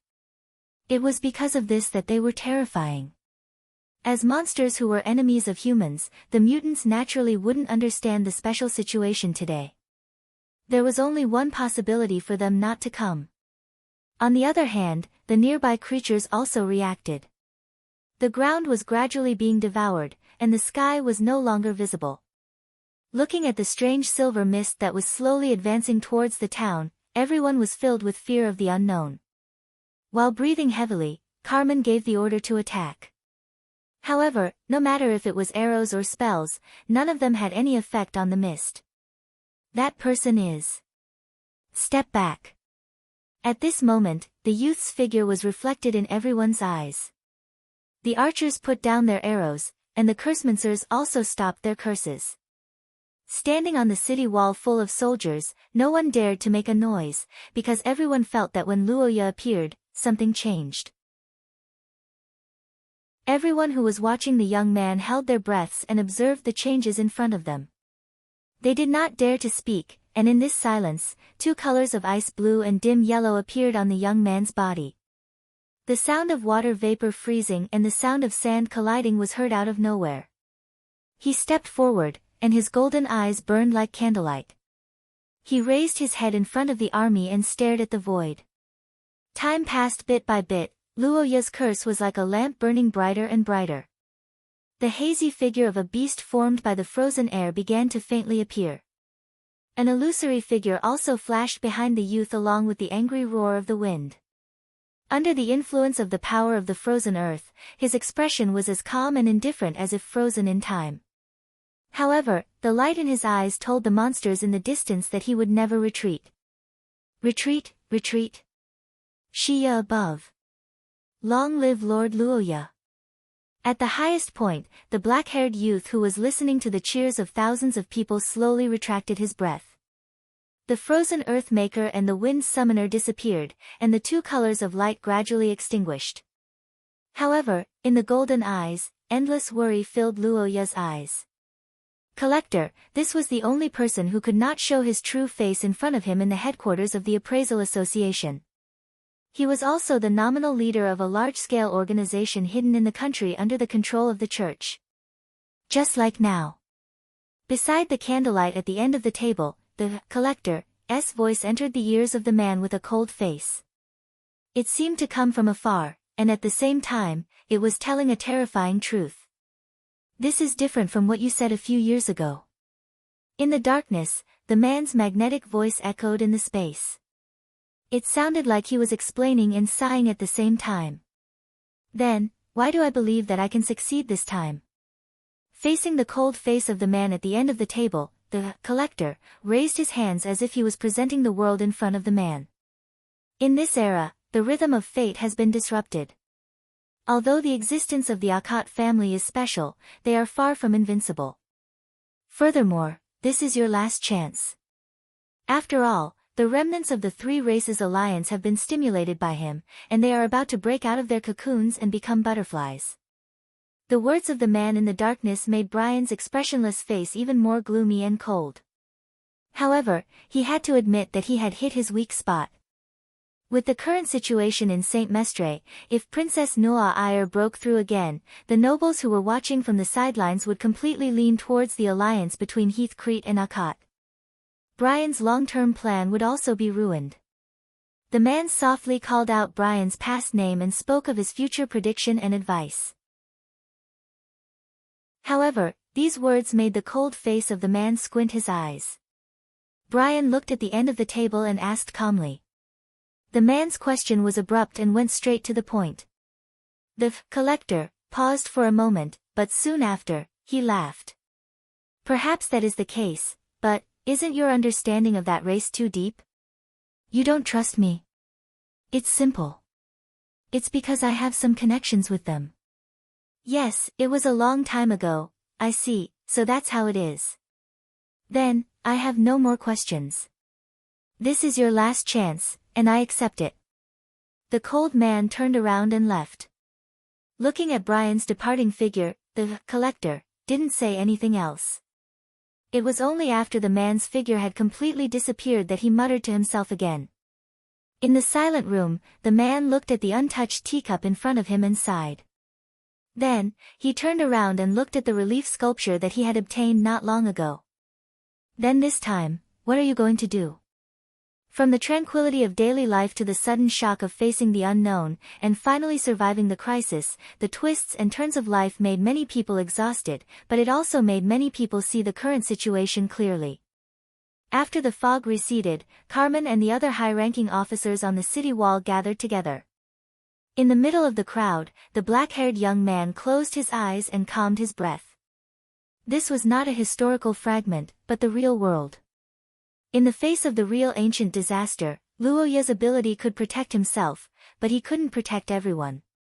A single, 6 disasters, aura could not make the enemy retreat. Only by summoning the Wind Summoner together with the aura of the frozen earth could it truly deter it. The young man had the crown, source substance and the crown stone, but in the fortress, there was no awakened from the Akot family who could shelter him from the wind and rain. So, what would happen to them when they were attacked by the 6 disasters? Could they withstand it? In the end, why would that thing be here? Was it the Saint Heroes Society?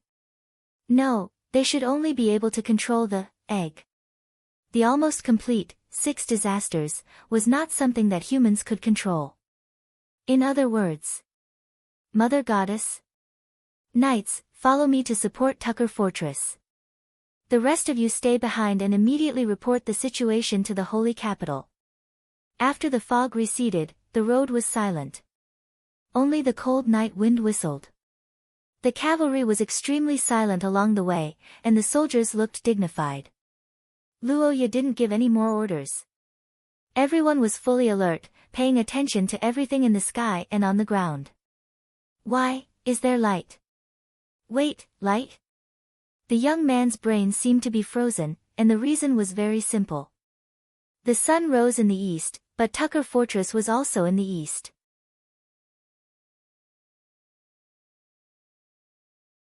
Chapter 4:19. The light of dawn. This was something Luoya shouldn't see. For the knights who rushed to the foot of the fortress after a night of attack, the fortress in front of them should be dark. The light of dawn may plate it with a layer of gold, but it would never enter people's sight. Under the light of dawn, Luoya and the knights saw an unforgettable scene. Tucker Fortress, this impregnable fortress that stood on the eastern border for hundreds of years, disappeared just like that. In front of Luoya and others, there was nothing. The giant object that connected the mountains on the left and right disappeared into thin air. The only thing left was the mountain pass that led to the endless Tucker Plain. Hidden Fog, this was the name of the monster that confronted him for a long time last night. It was also one of the 6 major disasters passed down from ancient times. There was almost no record of Hidden Fog. It was only known that it was silently activated and would completely erase everything. Because everything had been swallowed up by it without a sound.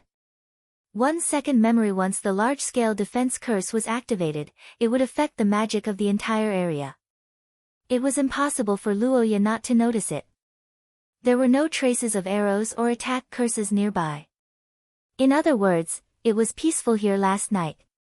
A creepy feeling climbed up the young man's back, and it also made him roughly guess the ability of this horrible monster, silently devouring space. Fortress, where is the fortress? The voices of the knights behind him continued to come. Some people were talking to themselves blankly, some people felt that they were in a dream, and some people's spirits began to gradually collapse in front of the incomprehensible reality. This time, Hidden Fog devoured not only the impregnable fortress that was built hundreds of years ago to its current scale, but also hundreds of thousands of elites of the theocracy stationed in it. In addition, countless materials, even the first successor of the theocracy, Prince Kai-in, was in this fortress. Politics, economy, and military were the most important elements of a country. Almost all of them had suffered irreparable damage in this disaster. To the entire human world, the loss of Tucker Fortress had opened a door for the mutants to attack. The natural moat had become a passageway for them to pass through. Thinking of the consequences of this unprecedented upheaval, Luoya felt as if his brain was burning, and the only thing that supported him to maintain his emotions was only one thing, and that was the hope from Noah Iyer. Prince Kai Yin's letter once mentioned that Noah Iyer had improved after reading his letter. That letter was written by Luoya more than 2 months ago to report the victory of the Challenger Cup. After that letter, Luoya didn't write anything else, and that was the reason why he was so anxious to come here. The black-haired young man trembled and touched his waist. He reached out to touch the feather-like pattern on his waist. Luoya's mood finally calmed down a little. It's still here, still here. Thinking of this, the young man put his hand on his forehead and pondered for a moment. Then, his body burned with a red light, and a huge skeleton suddenly rose from the ground in the explosion of the curse power. The suffocating pressure shocked everyone present. Looking back at the knights behind him who were once disciplined but were now on the verge of collapse, the black-haired young man asked in a stern voice. His golden pupils flashed, and his gaze was majestic and sharp. It made the knights who looked at him tremble as they felt some kind of indescribable pressure.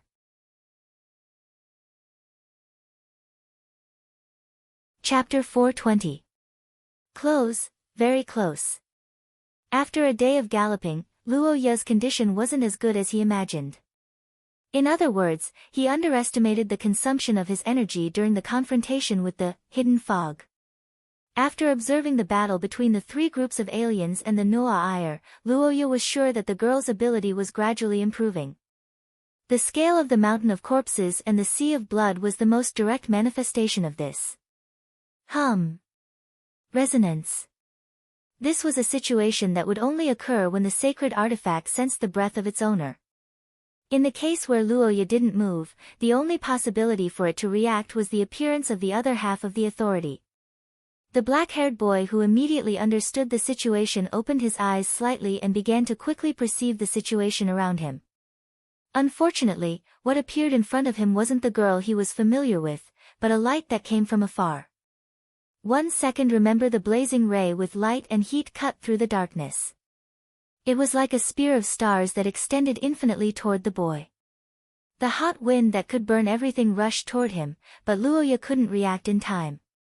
The reason was very simple. It was a sudden and extreme attack that took less than 1/10 of a second. Not to mention normal humans, even extraordinaires with superior physical and mental abilities would not be able to cast spells in such a short period of time. Attacking without even saying hello, how rude. Under the strange fluctuation of the spell, the air in front of the boy suddenly became hazy and dreamy. The bright and scorching light hit Luoya's body like refraction and fell into the darkness behind him, making a loud noise. The black-haired boy looked up at the distant sky. What he saw was the light that rose like the sun and the girl with the wings of light spread out. Thousands of meters away, Luoya's golden pupils and the girl floating in the air looked at each other. Both of them didn't say anything. The black-haired boy felt a chill in his heart at this moment. He knew that the most terrifying thing had finally happened. Looking at Luoya on the ground, the golden-haired angel's face didn't change at all. The once blue eyes had been eroded by the divine light, and the aura on her body was far from what it was in the past. In Luoya's eyes, the girl now seemed like another person with the same face, or perhaps, another god. Has she completely turned into an angel? Turning into an angel was indeed irreversible, but Kai Yin said that there was a red line to turning into an angel. As long as one didn't cross it, there was still hope. So, did Noah Iyer cross this line? Noah Iyer. It's me, Luoya Akot, do you still recognize me? Facing the sky and earth, Luoya looked up at the sky and asked with a hoarse voice. His eyes were focused on the figure in the sky. Then, he saw a scene that could be considered as his salvation. The silent white flames began to burn on the girl's body. At the same time, an indescribable pressure suddenly fell on Luoya. Under the huge pressure of the god's aura, the ancient gods from the distant shore appeared one after another. However, this terrifying pressure didn't bring fear to Luoya, but surprise. Seeing the changes in the girl's body, Luoya's golden pupils suddenly shrank. Thousands of emotions surged in his heart, and for a moment, he even choked up. The agitated curse power roared in the boy's body and rushed up to light up his eyes. The figures of Gulandair, Paitila, and Altacia turned into solid bodies one after another, confronting the expanding light in the sky. The ancient gods that appeared at the same time didn't look down on the world as they did in the past. Under the vast and mighty light that had occupied the sky, the giant golden snake narrowed its eyes. The white-haired witch was also expressionless, which was rare. The huge skeleton was silent, condensing its energy and power to the extreme. In the silence, the three gods all looked as if they were facing a great enemy. Noah Iyer was the most powerful main character in Recorder's Eye. There was no doubt about this. She was the light of judgment, the holy sword of condemnation, the child of destiny that was born after many years in this world. Now that she had almost turned into a god, she was even more dangerous. Lord Hero, I know that you want to save her, but I advise you to give up on this idea. That isn't an ordinary angel, give it your all, or you'll die. Angels, as a race under the primordial goddess in ancient times, had always considered themselves as the messengers of God. Indeed, most races in the outside world viewed them as sacred. But in fact, as a race, just like how humans had different talents, angels also had different levels and divisions of labor. Therefore, generations of Heathcrete's heirs had great potential. The awakening of their bloodline was a journey for them to find their roots, or rather, to find the ancient angel who was the most similar to them and obtain and inherit their power. This was why every member of the Heathcrete family was different after awakening their bloodline. Angel King. The current Noah Iyer was, to a certain extent, a fallen god. She was also the king of a race like Paitila and the others. This was also the reason why the three ancient gods were facing a great enemy. In terms of attributes, the power of an angel was not easy to deal with. Except for Gulandair's immortality, Paitila and Altacia's powers were unable to suppress her. Boom! Give up the sky and fight in close combat. In mid-air, the holy beast clashed with the angel. Earth, fire and boulders blocked the girl's path of escape. In front of her was Mother Earth's giant mouth that was glowing red. But in the face of this situation, the blonde girl's expression did not change. She did not slow down or dodge. Instead, she chose to fall into the snake's mouth. The moment Noah Iyer swallowed, Paitila's pupils contracted. The witch below also frowned. Both gods did not understand why the enemy would voluntarily enter Mother Earth's body. Inside the giant snake, a golden light suddenly appeared. It began to flicker from one point, and then countless cracks quickly spread out. Part of the giant snake's body that covered the sky turned golden as if it was corroded by poison. Then, with a loud bang, it collapsed. Not good. It could not be stopped. In the sky, the giant snake that was split into two parts let out a miserable cry and fell to the ground. The angel that broke out of the snake's body further accelerated. She spread her wings of light, and while moving forward, she released thousands of arrows of light from it. The giant's roar sounded in the night. At the critical moment, the Gulandair burst out with a strong aura of death. It swung its fist at the meteor that was rushing straight at it. Under the power of the King of Giants' fist, the blonde angel finally changed her expression and changed her route temporarily to dodge. The sky that had already turned golden changed color when the Noah Iyer attacked. It rolled like breathing, constantly collecting magic elements and transforming them into the girl's power. At the end of the attack, the Gulandair resisted with its whistling bone fist. Although it was only a little each time, the Gulandair that came in contact with the angel's power was also corroded. The time that it could fight was constantly decreasing like a countdown. And after a series of changes, Luoya's curse power was almost exhausted. Under the illumination of bursts of light, the Queen of Witches floating beside Luoya turned her head and looked at the boy. For the first time, there was some sincere pleading in her words. Looking at the black-haired boy, the witch said that the future could not be changed. The Noah Iyer's angelization came from the King of Angels. This was something that no one had thought of before. It was an accident, and it was also her own destiny. The witch's words were rarely in line with the common values of the secular world. The logic that she said was almost irrefutable. However, after listening to Altatia's words, Luoya looked forward without saying a word. The moment such a question arose in the boy's heart, time seemed to stop flowing. A piercing sense of crisis was like a knife on his back. But when he thought of the girl's cold corpse after she died, Luoya's heart felt as if it was being torn apart. If he killed the Nu'a Iyer, Luoya could indeed live, but there was no difference between that and death. The Nu'a Iyer's angelization was his own reason, but the boy also had a reason to save her. Under the illumination of the light, the black-haired boy's tone was calm. He looked at the witch in front of him. The golden flames in his eyes were like candlelight, shining directly into people's hearts, but there was no room for doubt. Under the black-haired boy's powerful words, the source substance of the crown exploded with light and thunder. Amidst the rising curse power, the boy slowly stepped forward and calmly said the words of the promise. "She's only asleep, and I will wake her up. Right now, right here." Chapter 421. Under the night sky, the white-haired witch looked at the young man who was burning the last of his curse power and sighed expressionlessly. She knew that Luoya had made his choice. Is it the same choice again? Sir Hero is really desperate for a girl. But, how are you going to wake her up? Facing the witch's question, the black-haired young man remained silent for a moment. Then, he calmly explained his plan. Following the young man's words, Altatia's scarlet eyes gradually widened. She stared at the calm young man for a long time and finally nodded slowly. Meanwhile, Luoya's curse power reached its peak and began its final eruption. Frozen earth. Under the encirclement of ice, Luoya slowly raised his hands. A huge amount of frost covered the sky and collided with the golden sky controlled by the Nu'a Iyer. Two completely different forms of power began a battle. The golden and white armies clashed, creating chaos in the sky.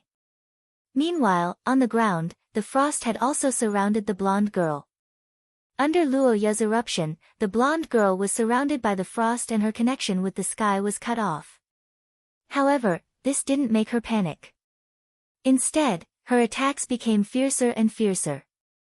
After the continuous confrontation, the Gulan Daer had reached its limit. In order to awaken the Nu'a Iyer, the first thing that Luoya had to do was to get close to the girl.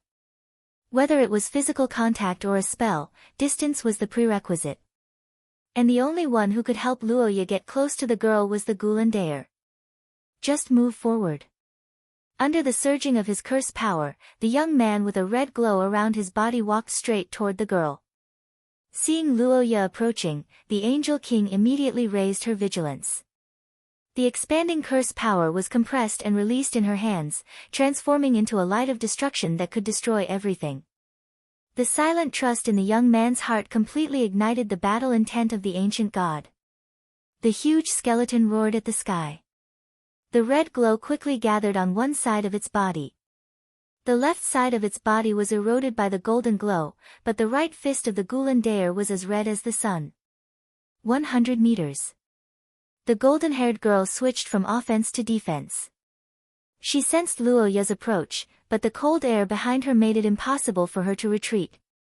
As the aftermath of the Gulan Daer's attack gradually disappeared, the Angel King chose to defend herself again. The golden-haired girl stretched out the wings of light behind her, and the curse power continued to gather.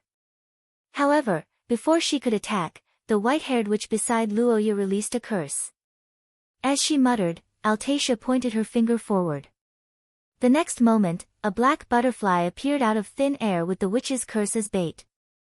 It quickly gathered towards the Nu'a Iyer, which had the most curse energy, and began to devour her curse energy. 30 meters. As Nu'a Iyer rushed forward, the cold air that had been gathering around her for a long time suddenly erupted, covering her entire body. The frozen air from the ancient calamity made her movements stiff. A layer of white frost covered her body, but it could not freeze her in a short time. However, Luoya's target was not the girl herself. Under the impact of the frozen earth, the wings of light behind Noah Iyer quickly turned into solid ice. The angel's wings shattered and disappeared. The girl was confined to the ground like a bird with broken wings. The moment she sensed this, the cold angel king showed emotion for the first time. Her face instantly revealed a look of panic. She had lost most of her curse power, her wings were taken away, and her body was covered in frost. However, all of this further aroused the angel king's murderous intent. Because she knew that the person in front of her was just a human.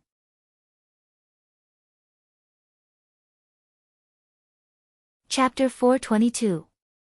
In the center of the plains at night, the black-haired boy and the blonde-haired girl stood opposite each other. Their lips touched and the curse power cycled back and forth, and the girl's consciousness gradually woke up. Luoya, feeling the Noah Iyer's violent shaking, the black-haired boy immediately reached out and covered the girl's eyes. The curse power was exhausted, his body was seriously injured, and the side effects of the crown stone were like a shadow, but Luoya knew that he must not fall down now. I'm sorry, sob, I'm sorry, you don't need to apologize, your highness is really a troublesome princess. As if she was afraid that the boy would leave, the blonde-haired angel's response was unprecedentedly intense. The scorching kiss was mixed with the salty taste of tears, as if the love that had been brewing for many years was constantly intertwined. Until the golden light in the sky completely dissipated, the girl's tears stopped, and a red flush appeared on her face, the two slowly separated. After looking at Luoya and getting confirmation, the teary-eyed girl suddenly pulled out her hand that was embedded in the boy's chest. Even if she had killed thousands of mutants and personally created several mountains of corpses and seas of blood, the moment she saw the boy's blood spurting out, the Noah Iyer still had a severe dizziness.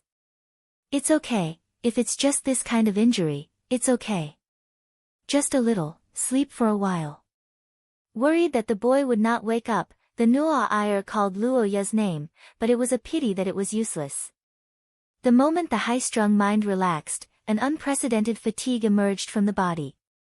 After the boy's consciousness was completely relieved, it was as if a string was cut off, and he completely fell into darkness.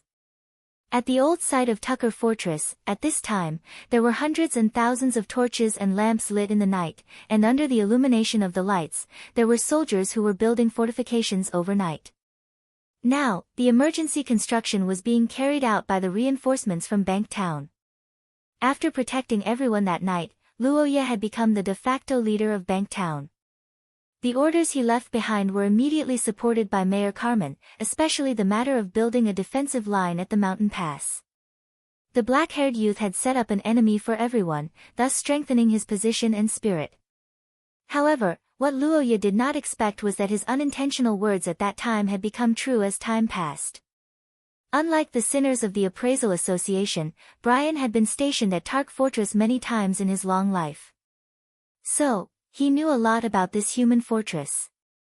Therefore, even though the collector had informed him in advance, Brian was still doubtful about the situation in the fortress.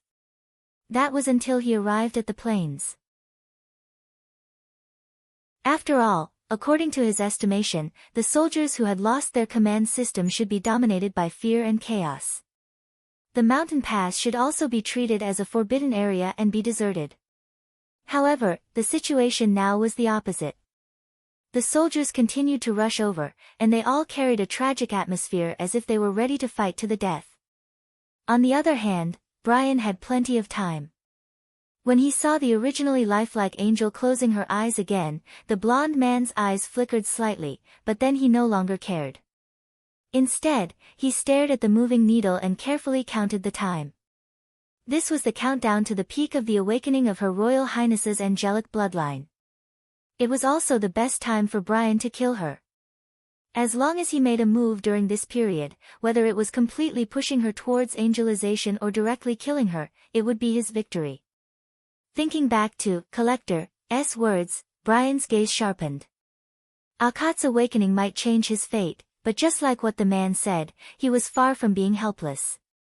The power to decide the final outcome was still in Brian's hands. Let's go. Since becoming an extraordinary, the youth's physical state had already broken away from the category of ordinary humans. With the deepening of the degree of mutation, high-grade extraordinary could recover their physical state in a very short time. Even Luoya, who was one step away from him, was not much different.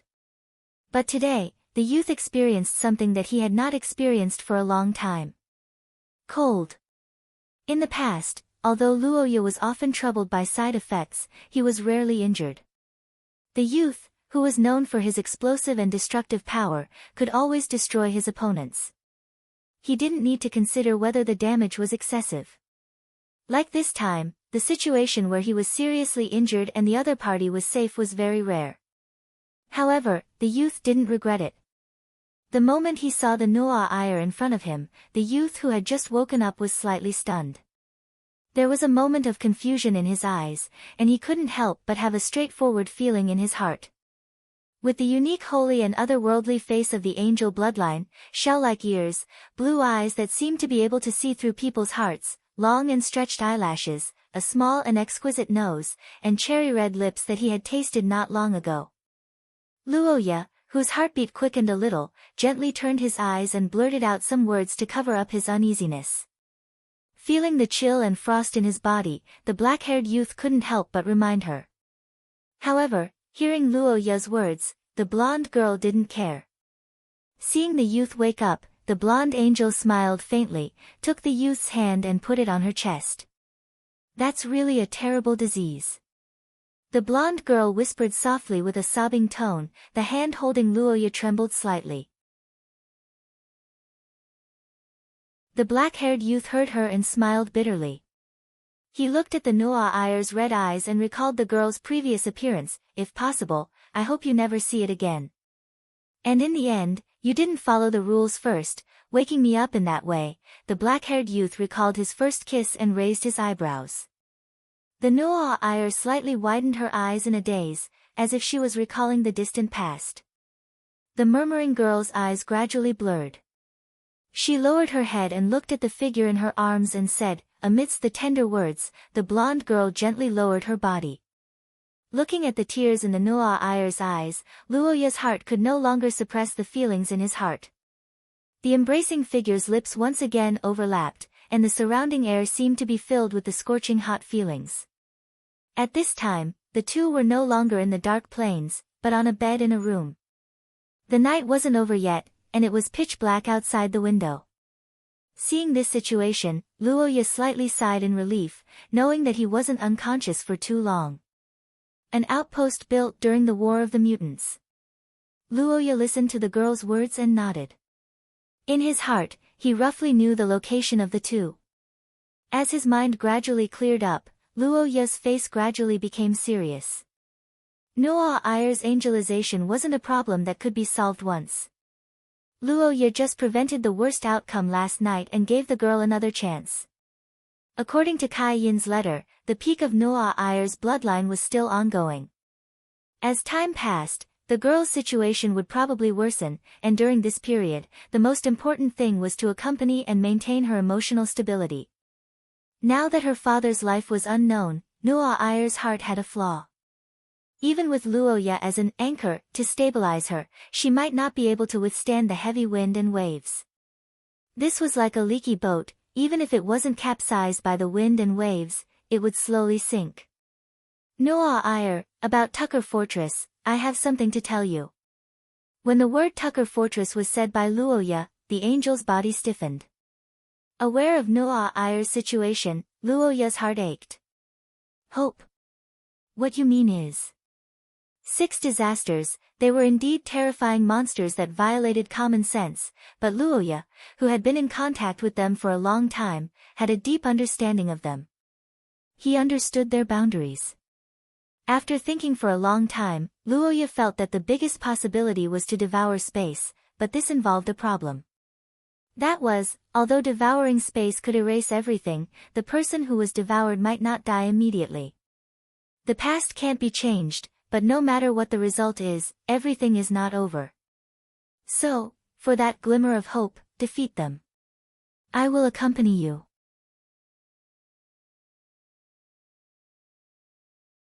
Chapter 423. At dawn in the Tucker Plains, the morning sun rose from the horizon, emitting a faint light. The black-haired young man looked at this ray of light and felt the same chill as yesterday. Perhaps it was even more serious. However, unlike yesterday, Luoya no longer felt uneasy because of this ray of light. After explaining to Noel the nature of the 6 disasters, and the possibility that Cain and the others still had a chance to survive, the fear in the girl's heart towards the upheaval of the Tucker fortress was finally converted. Exploring that possibility had become the motivation for her to upgrade her bloodline. Although the hole in her heart was barely filled, it could be said that it was temporarily filled. Strong, firm, elegant, and steady. These could be said to be the most obvious labels on the Pope's princess. All along, Noa Iyer had almost never shown weakness in front of Luoya. Although the incident in Tucker Fortress this time was regrettable, it also allowed Luoya to see another side of Noa Iyer that no one knew about. It also allowed him to understand the importance of this girl to him. Thinking so, the black-haired young man gently covered his chest, endured the throbbing pain, and tried to make his expression relaxed. On the other side, the eyes of the golden-haired girl flashed a faint light without warning. At the same time, her body slightly paused, and the reaction of the curse power became a lot more restless. The sudden change made the 2 people in the room fall into silence for a moment. Noticing the abnormal movement of her bloodline, the girl's face changed, and Luoya's face also became serious. It was obvious that such an intense battle had just ended not long ago. This kind of recovery power, well, sorry, I may have to leave for a while. Be careful when you fight, if you can't suppress it. Hearing Luoya's assumption, the golden-haired girl couldn't help but interrupt. Looking at Noa Iyer's determined eyes, the young man nodded slightly to express his trust. When you come back, bring some food. Yes, anything is fine. After getting injured, I also need to replenish myself. Your Highness won't let your subjects starve, right? Then, it's settled. After nodding at each other, the young lady pushed open the door and flew into the distance with her wings of light in mind. On the plains, in the room where Noa Iyer left, the black-haired boy stood by the window and watched the girl's figure slowly disappear into the horizon. His face finally showed a relieved expression. The next moment, the white-haired witch appeared out of thin air and stared at Luoya expressionlessly. Yes, indeed. Cough. Looking at the youth coughing up blood, the white-haired witch had a solemn expression. She looked out the window in the direction where the girl had left and calmly asked. In the previous battle, the girl's hand had pierced through Luoya's chest. Although the boy had anticipated this and moved his heart away, the angel's power still couldn't be avoided. This was the revenge that the Angel King left for Luoya. Noa Iyer didn't notice it, and Luoya would never say it out loud. In the quiet room, Altacia looked at Luoya with a solemn expression that she had never seen before. Her scarlet eyes were sharp as she earnestly said. So. Time passed by slowly. Altacia's gaze became sharper. On the other side of the river, the mountainous Mother Earth and the gigantic skeleton on the plains were listening attentively, expressing their silent agreement as they waited for the youth to make a decision. No matter how one looked at it, he had already done his duty by pulling the girl back from the brink of becoming an angel. If he continued to accompany her, it would be suicidal. For days, maybe less.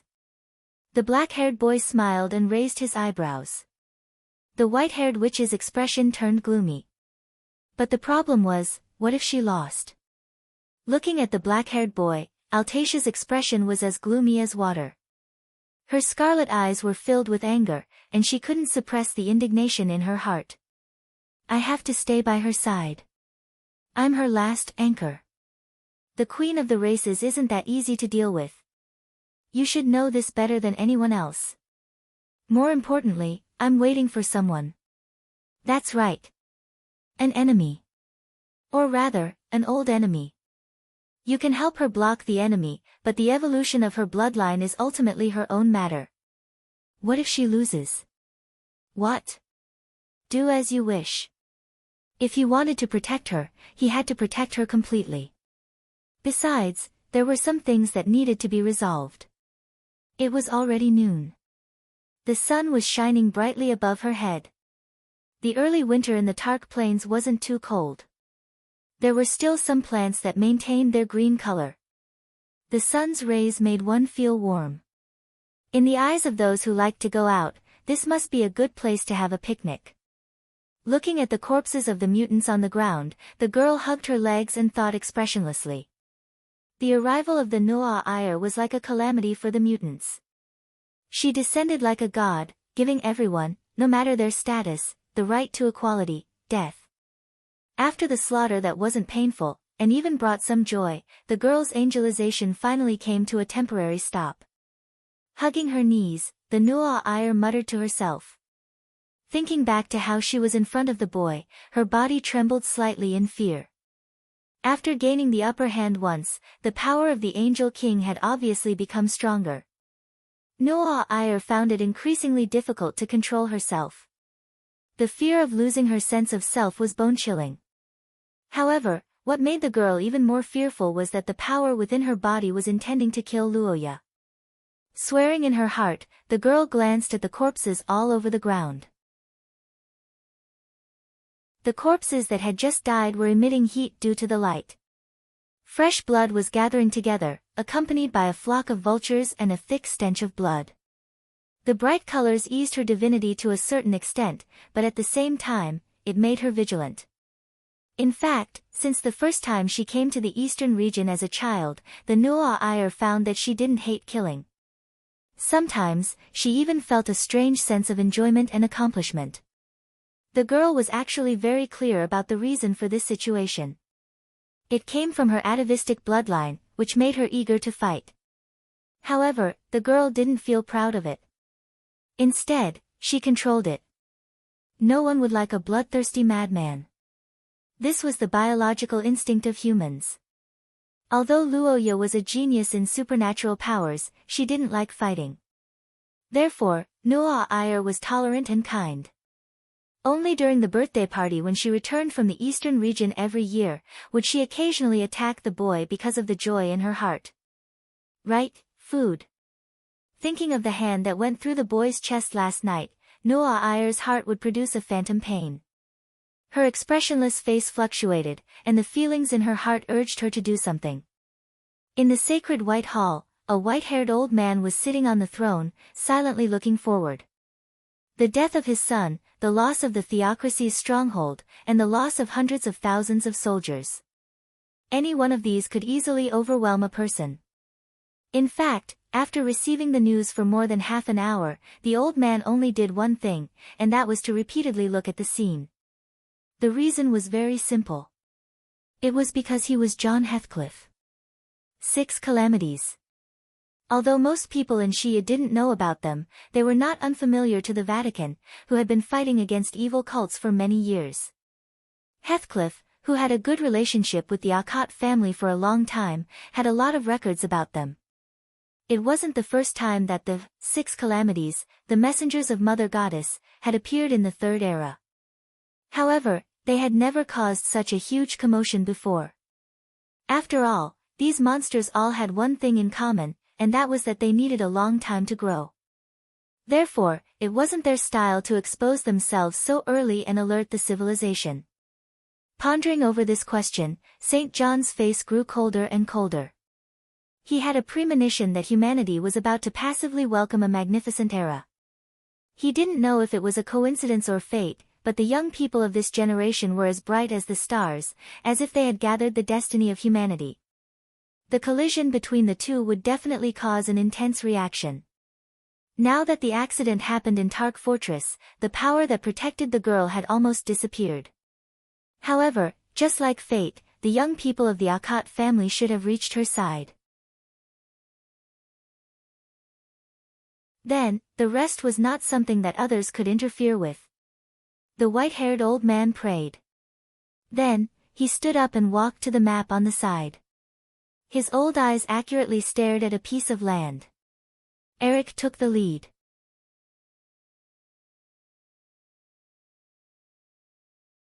Chapter 424. In the holy capital, the white-haired old man was thinking about the general trend of the times. Thousands of miles away in the Tucker Plains, the black-haired young man was also thinking about everything under the afterglow of the setting sun. It could be seen that the girl had put in a lot of effort for this, and the black-haired young man who proposed this matter naturally did not want to be outdone. He wanted to do something himself, but he did not expect to be flatly rejected by Miss Angel on the grounds that she was injured. In desperation, the restless black-haired young man could only divert his attention, and the matter of Mother Goddess was almost naturally recalled by him. The black-haired young man could basically guarantee that in the current Shia, if he said that he was the second most watched by Mother Goddess, no one would dare to say that they were the first. He even had the confidence to wrestle with the Archbishop of the Saint Heroes Society. After all, Luoya was also an old friend of his. The young man who was a guest star of the Saint Heroes Society thought so and shook his head, finding joy in his own luck. This time in Bank Town, although Luoya seemed to have seen Mother Goddess, there was basically no reaction of being watched. For this, the young man carefully analyzed this point and thought that it should be an illusion brought by the appearance of the fog of concealment, and it should not be the real Mother Goddess.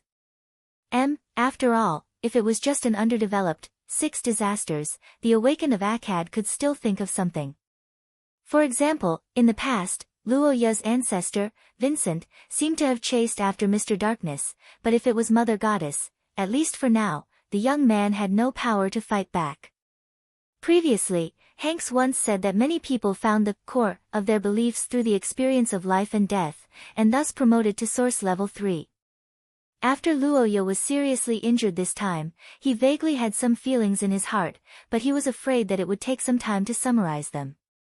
Luoya, Luoya, Luoya. Really, what are you thinking about? You didn't respond when I called you, I thought you. Sorry, I was a little sleepy just now, so I didn't hear you. Looking at the young man with an apologetic face, Noah Iyer was silent for a moment. After her rapid breathing calmed down a little, the young girl bent down and couldn't help but confirm again. Of course. You've already healed the wound on my chest, and I've already removed my internal organs. What else can happen? After hearing Luoya's words, the Noah Iyer, who had personally treated her and even confirmed her wounds several times, could only nod hesitantly. However, looking at the smiling young man, Noah Iyer subconsciously felt that something was wrong. I'm fine. I was just thinking about something related to the Mother Goddess and got a little lost in thought. After hearing Luoya's honest confession, the blonde girl heaved a sigh of relief. She stepped forward and wrapped her arms around the young man's neck. Leaning her head on his shoulder, she whispered softly. Is this an order? Then I will obey, Your Highness. It's still a little cold in the Tucker Plains at night. You're weak, so you need to be careful. After the sun went down, Luoya, who felt a little cold, covered himself with a blanket.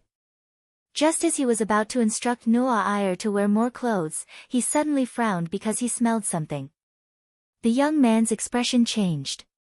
Seeing Luoya like this, the blonde girl blinked her eyes and panicked. She couldn't help but think of the bloody smell after her massacre. What's wrong? Is there a bloody smell? It's probably from handling food. Wait, food. It seems that Noah Iyer's first time won't be too smooth. Half an hour later, Luoya and the blonde girl sat opposite each other. On the table in front of them, a roasted chicken was lying on the plate, accompanied by some roasted vegetables. For a long time, Noah Iyer, as the princess, whether it was maintaining the relationship with the nobles or personal reputation, her performance could be described as perfect. She also excelled in art, music, and other aspects. Even in St. Freya Academy, where geniuses gathered, she was still the top student among the top students. The black-haired young man observed Noah Iyer with some curiosity in his golden eyes. In fact, this was the first time he saw his princess fail in something. But Luoya wasn't surprised. After all, the princess cooking was already very ridiculous in Shia. Not to mention an old country like the Austin Empire, even in a highly developed and open area like Rose, noble women didn't know how to cook. The only exception was probably the country of scholars, Bulonia, where many noble women were interested in cooking desserts.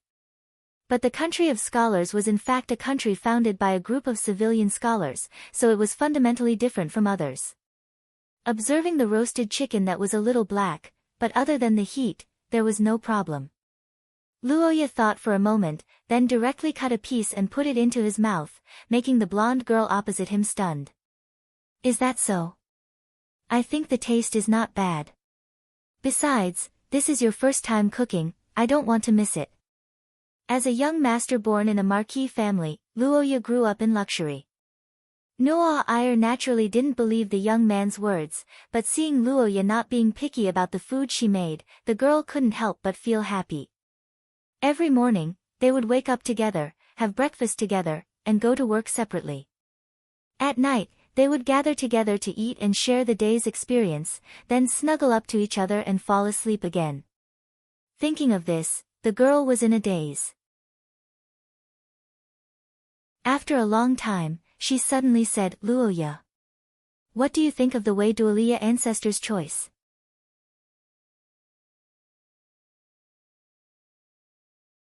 Chapter 425. At the dining table, the black-haired young man was stuffing food into his mouth as he thought about how the princess learned this skill. However, after a long silence, Noah Iyer's sudden question caught him off guard. Noah Iyer's ancestor, Wei Duolia, and Luoya's ancestor, Pante, were once teacher and student.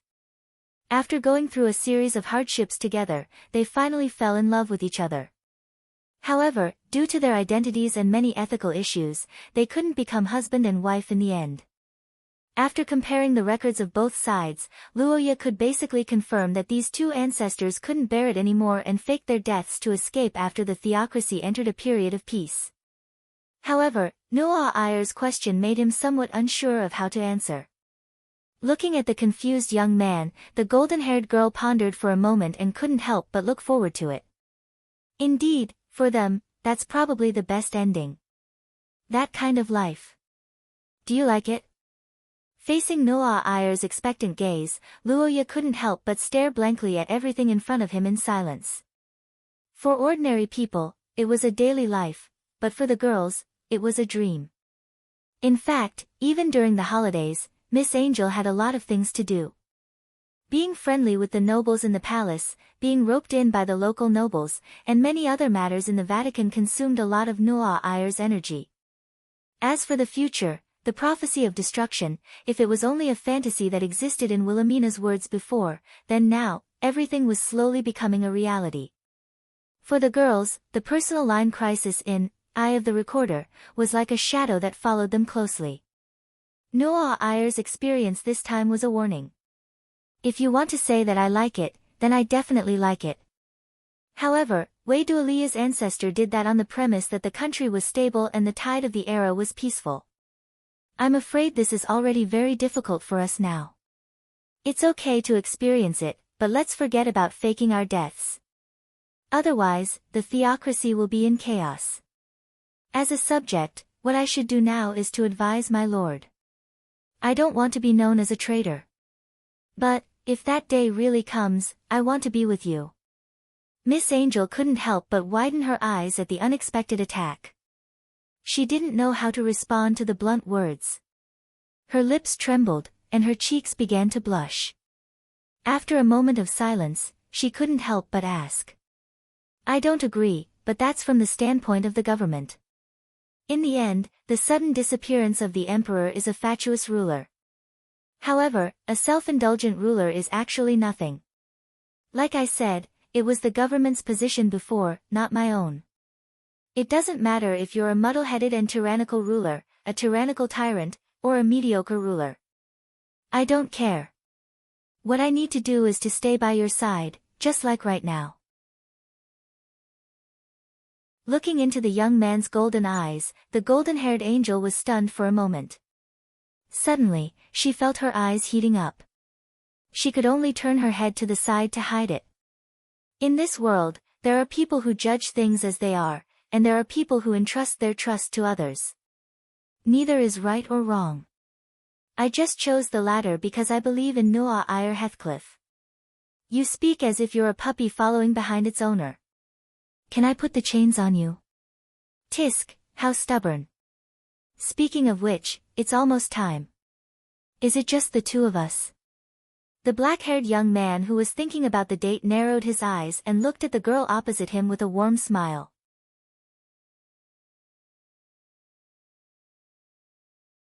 Chapter 426. Under the curtain of the night, the black-haired young man stood calmly in front of the huge palace complex. He silently scanned his surroundings as the bell rang in the distance. Looking at the magnificent and familiar buildings that he had visited several times, Luoya walked forward. He walked through the wide and majestic city gate, walked through the empty square, walked through the long corridor hung with exquisite ornaments, and finally arrived in front of the familiar door. Along with the sound of the door opening and closing, light shone through the gap in the door and gradually spread to both sides of the black-haired young man. Everything in the room once again appeared in the young man's eyes. Not long ago, this was the place where the black-haired young man and the white-haired witch met for the first time. In this dark place where flowers bloomed, the two of them fought with their wits as their weapons. They both won and lost, joined hands once again and used this as an opportunity to sign a contract. At this moment, the golden color had already spread between the throne and gradually extended from the corner of the wall. In fact, during the process of entering here, Luoya had already seen this familiar radiance. When this land was completely dominated by the golden color, the witch would lose control of this place and her connection with the black-haired young man would be severed. The result was obvious. Luoya had already predicted this result, but even so, looking at the witch on the throne, the young man was filled with guilt. On the high platform, the white-haired witch gently stood up. Her scarlet eyes flickered and her face showed some displeasure, just like a young girl quarreling with her lover. No, I just feel that I have wronged you. Hearing the black-haired young man's words, Altacia fell into silence while Luoya revealed an apologetic expression. In ancient times, the witch race had an extremely special status and authority compared to other races. It was a race that all living beings feared. Even the angels who considered themselves as messengers of God didn't dare to easily offend them. As the queen of the witch race, Altacia had an extremely high self-esteem. On the throne, hearing Luoya's words, the white-haired witch's expression calmed down a little. She looked at the young man and the anger in her heart gradually extinguished. After a long time, she looked to the side and said, What are you referring to? On the throne, a rare smile appeared on Altacia's face. She raised a finger and said with bright eyes, I see. Should I say that you haven't forgotten your original intentions? The angelic corruption won't stop here. It will continue to worsen after I die. When you encounter your enemy, the corruption should have reached its final stage. By then, I'm afraid that only the Gulan Daer, whose attributes conflict with the angels the most, will be able to move. I'm afraid your enemy isn't as simple as you think. I can sense a chaotic aura that is full of inauspiciousness. Based on the results of the divination, it is not optimistic either. As the queen of witches, who was synonymous with calamity in the ancient times, anything that could make Altacia feel ominous would definitely be extraordinary. Witches' divination abilities were second only to the goddess of fates. Indeed. Looking at the calm and slightly helpless young man below, Altacia's face showed a pleasant smile. She narrowed her eyes slightly, and her eyes were full of expectations. The small and flexible tongue licked her lips gently. The white-haired witch stroked her cheek with her hand and said with narrowed eyes, revealing an inexplicable desire. Luoya was unmoved by this, but he was grateful to the witch's support from the bottom of his heart. If you want to get something, you have to pay something.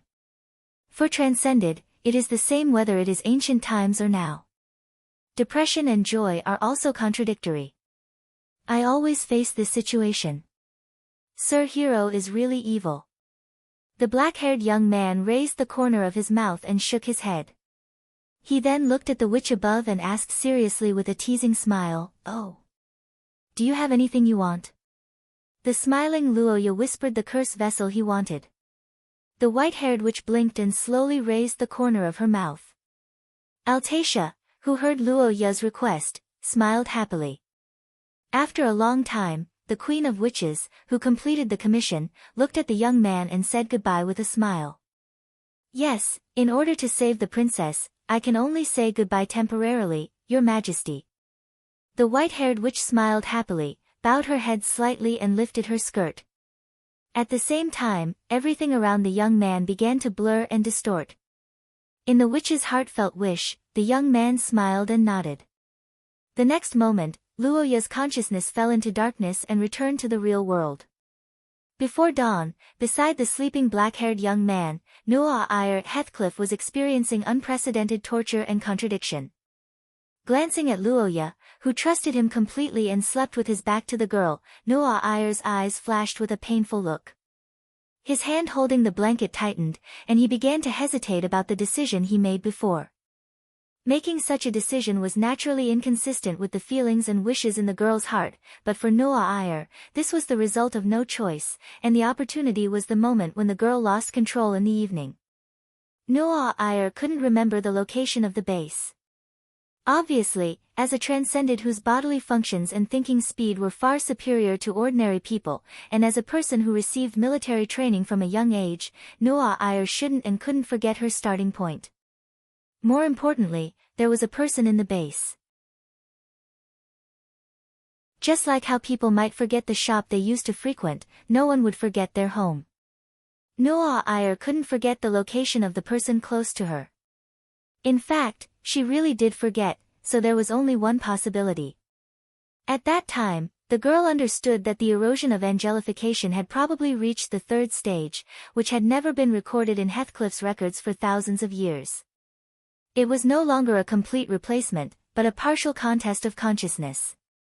From the third stage onwards, the deterioration of the girl's condition became much more concealed. She might be herself one moment, but in the next moment, she might have lost something important, and the consequences would also affect the people around her.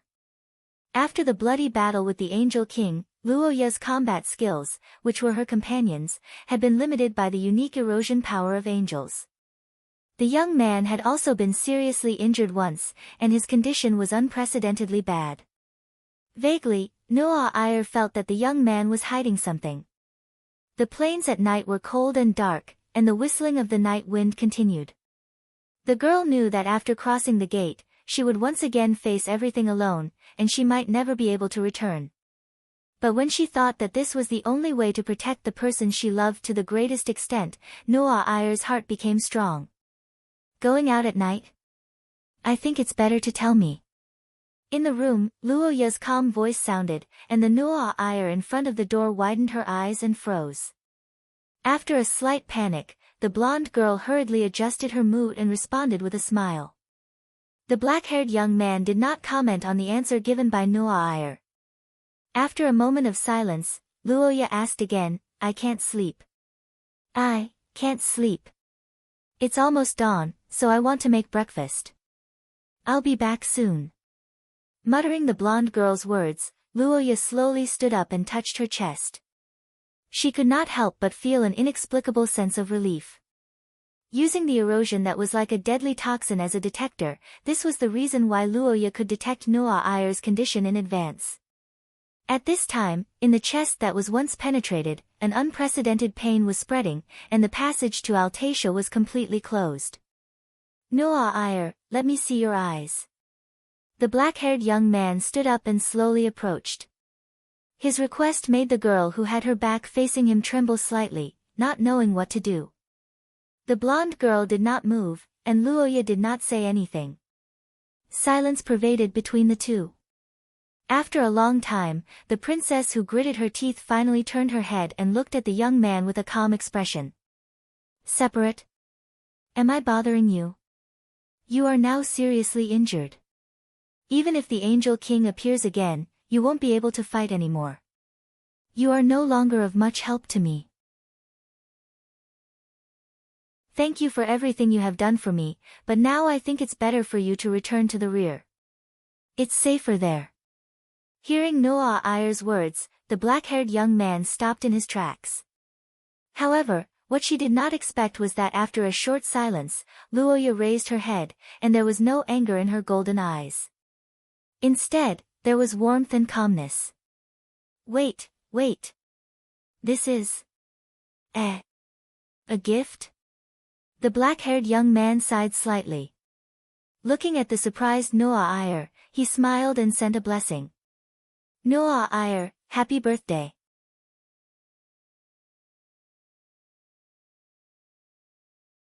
Chapter 427. Princess Noah Iyer Heathcliff's birthday was a major event in the St. Maester theocracy. Every year, she was responsible for contacting the local nobles and consolidating the royal family's power. It could be said that it was a political gathering, and when it wasn't celebrated as a gathering, it seemed to have lost its meaning. However, Luoya didn't forget about it in such a difficult period. This also showed that the young man didn't treat this day as a social tool like most people. Instead, he sincerely remembered it in his heart. Wait. I'm happy that you remembered my birthday. But what is this chain? Huh? The black-haired young man looked at the chain that he obtained from the Witch Queen and explained. However, the hidden meaning in his words made the blonde girl's body stiffen. Yes, in the last battle, that guy left some power in my body. 1 second, remember. The moment she learned about the young man's condition, Noah Iyer couldn't help but feel slightly dizzy. No one in the world knew better than her what the remaining power of the angel meant. Because of this, just as Luoya expected, the young girl's reaction was extremely strong. An order. Then I should obey it. But sorry, I refuse to do so this time. Hearing the young man's rare refusal, the blonde girl was anxious, but there was nothing she could do. Although Noah Iyer was the one who Luoya swore loyalty to, the young girl hadn't inherited the throne yet, so she didn't have the authority to enforce orders. It was impossible to let Noah Iyer leave alone. Whether it was the Angel King or the vicious hands of the Eric family, the young girl couldn't fight against them alone. In order to completely change the young girl's fate, Luoya had to convince her. This was the first time Luoya showed an unimaginable strength in front of Noah Iyer. The sudden change surprised the young girl, and her blue eyes met with the young man's golden pupils. It was a calmness that was willing to give up everything. I know you're worried about me, so you want me to leave. But I also want to tell you that I've never wanted to die. I'm accompanying you so that you can obtain victory, so that the future we want can be realized. Impossible, because you are Noah Iyer Heathcliff. Facing the young lady's question, the black-haired youth resolutely replied. There wasn't the slightest bit of hesitation in his words. He caressed the young lady's cheek and looked straight into her eyes. You are the only one with the atavistic bloodline in the Heathcrete family in 1,000 years. You are the princess of the theocracy of St. Maester and the brightest star in the history of the Vatican. You are kind, upright, and tenacious. You can even change the fate of people like me. The King of Angels. He may have been great once, but the times have changed. The dragons have disappeared without a trace, and the angels are no longer around. The remnants of him may be able to stop you for a while, but you will eventually defeat him. And I'm very sure of that. Looking at the young man who was speaking, Noah Iyer was speechless. In Luoya's shining golden eyes, the young lady didn't see a hint of a joke. On the contrary, she saw a serious and calm expression. So, a person can trust others to this extent? At this moment, Noelle suddenly felt something heavy pressing down on her, but it was not the feeling of a burden. Instead, it was as stable and reassuring as a sea-stabilizing needle. It was a kind of joy that suppressed the anxiety and uncertainty in her heart. Because you are my lord and the most important person to me. I dare to say that I know your future better than anyone else in the world. You sound like a prophet. But indeed, I am your lord, and also your protector. As someone who should protect you, I can't let you down. Now that things have come to this, you can't leave even if you want to. In fact, after saving Noah Iyer, Luoya always felt that something was missing from the young lady. She was no longer as confident and strong as before. But now, after Luoya's encouragement, the young lady angel's heart was once again whole, and this was his biggest goal. How troublesome. But, this should be enough. The unexpected situation made Luoya reveal a surprised expression. The young man who lost his balance because of the pull could only reach out his hand to support himself on the door. Amidst the dull sound, Luoya raised his head and saw the young lady's smiling face right in front of him. Realizing that something was wrong, the young man's face stiffened. The blonde young lady raised her hand and looked at the holy white shackles and chains with a smile. Wait. You said you wanted the chains, right? I also have handcuffs on my hands. Besides, don't you like them? You hateful rebellious minister. It was best to give a birthday gift in line with the other party's preferences. This was a common sense no matter which world it was in. But just as the right thing was not necessarily right, the commonly accepted common sense would sometimes fail. The failure this time was a good proof. This was probably Luoya's intuition. Luoya asked Altacia to create this curse vessel. The original intention was to give it as a gift, but it was more for the young lady's bloodline promotion. However, such a reasonable and far-sighted item was used in a way that it shouldn't be used because of the user. On the lawn, the black-haired young man, who was wrapped in a circle of chains, sat in front of the blonde young lady, looking at the sky and silently regretting his mistake. On the other side, Noah Iyer held one end of the chain and held a spoon to persuade him. From the moment the contract lock used angel power as a medium, Luoya, whose angel power in his body was far less than the young lady, was at a disadvantage. The subsequent facts also proved that Noah Iyer could almost completely control the chain. Next, she could do whatever she wanted. Luoya, you really don't want to eat? I don't want to eat. Then untie the chain. The young lady smiled happily and refused Luoya's request. Then, she leaned down and lifted her hair, revealing her white neck and delicate collarbone. She put her face close to the young man's ear and whispered softly. I refuse. Wait. What are you going to do? Looking at Noah Iyer's white and slender body, Luoya's brain couldn't help but heat up. His heart beat violently, and his breathing quickened. As a man, his male instincts began to awaken, making the young man's conditioned reflexively feel that something bad was going to happen. The angel who was holy in front of others was now flushed red, and her eyes were like silk. That unique temperament, the feeling of holy and evil mixed together, was like a poison with an unimaginable charm. Especially with her identity as the successor of the Holy See, there was an additional layer of forbidden temptation.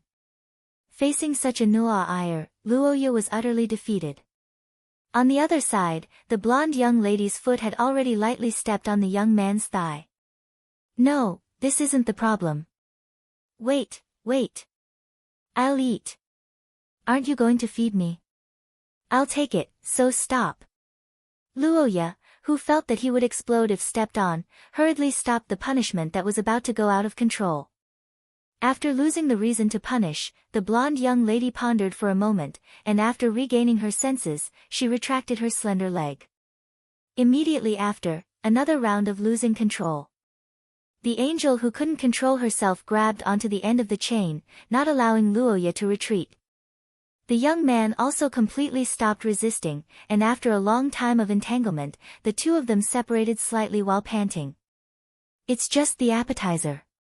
After experiencing 2 accidents, Luoya finally had a meal. This time, the Noah Iyer didn't cross the boundary, and instead gently helped the young man fill his stomach. This was because the young lady knew that if the two of them continued, it would be difficult to take back the spilt water. There was no problem with the doctrine that the life born from the union with the person in love was a gift from the goddess. However, for Luoya and Noah Iyer, it was still a little too early for them to reach adulthood after only 1 year. More importantly, the current situation of the royal family was more important. Tomorrow will be the final moment, right? After lunch, on the lawn, the black-haired young man asked about the time. The Noah Iyer felt the bloodline in her body and nodded lightly. The two of them leaned against each other, silently listening to each other's heartbeats. The black-haired young man gazed towards the west, feeling the call from the source substance channel. His flashing golden eyes seemed to pierce through space and landed on the enemies who were rushing over from afar. His gaze was as sharp as a blade as he brandished his weapon. Tomorrow was the day where their fates intersected.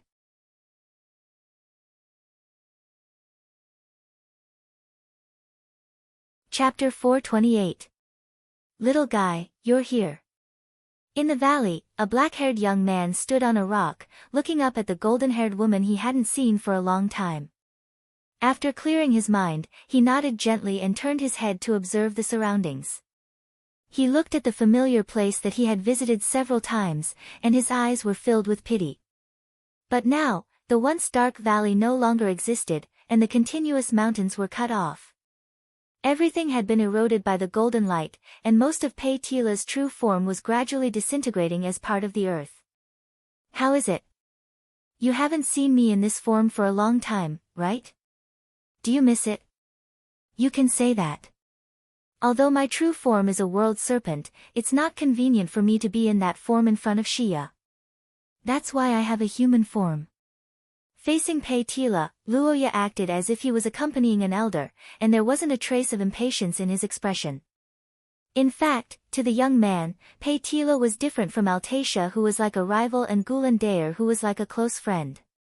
Pei Tila was more like a mother to him. 1 second to remember. Luoya cherished this unique relationship very much, and it was because of this that the young man found it hard to bear when he saw Pei Tila's true form disintegrating. The Earth Mother also noticed this, and to a certain extent, the conversation between the two was also a form of enlightenment. My strength is close to Xia's, so my compatibility with angels is better. I didn't expect to be at a disadvantage because of this, but fortunately, I managed to block it. I won't be able to accompany you in the next battle, but that stinky bone can still move. He's very strong, and it shouldn't be a problem if you guys work together. Yes, I understand. You're very smart. You must have thought of what I said a long time ago, but I couldn't help but say it again. Otherwise, I wouldn't be at ease. I don't agree with you saving that angel girl, but I can understand. But I still think that elf girl is better. But it's okay. With me around, no matter how many wives you have in the future, you can take care of them. Sensing the sudden change in the topic, the young man's face stiffened, and he didn't know what to say. Fortunately, the Earth Mother didn't pursue the matter. After a few more words of advice, Pei Tila stopped talking, and Luoya knew that time was almost up. After thinking for a moment, the young man took the initiative to step forward and hugged Earth Mother's body. After a short daze, the golden-haired woman returned the hug. Yes, I will. Not long after, his consciousness, he returned to reality. The moment he opened his eyes, Roha was in a warm room. The valley and the mother goddess were far away from him. They were replaced by the morning sun and the blonde angel who hasn't woken up yet.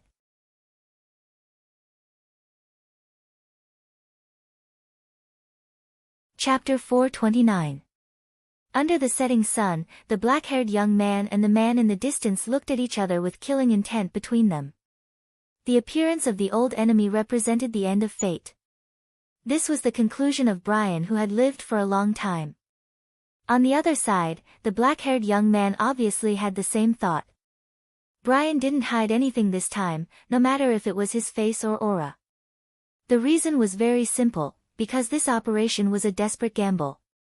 Luoya's question didn't need to be answered, but the young man's calmness was somewhat out of Brian's expectation.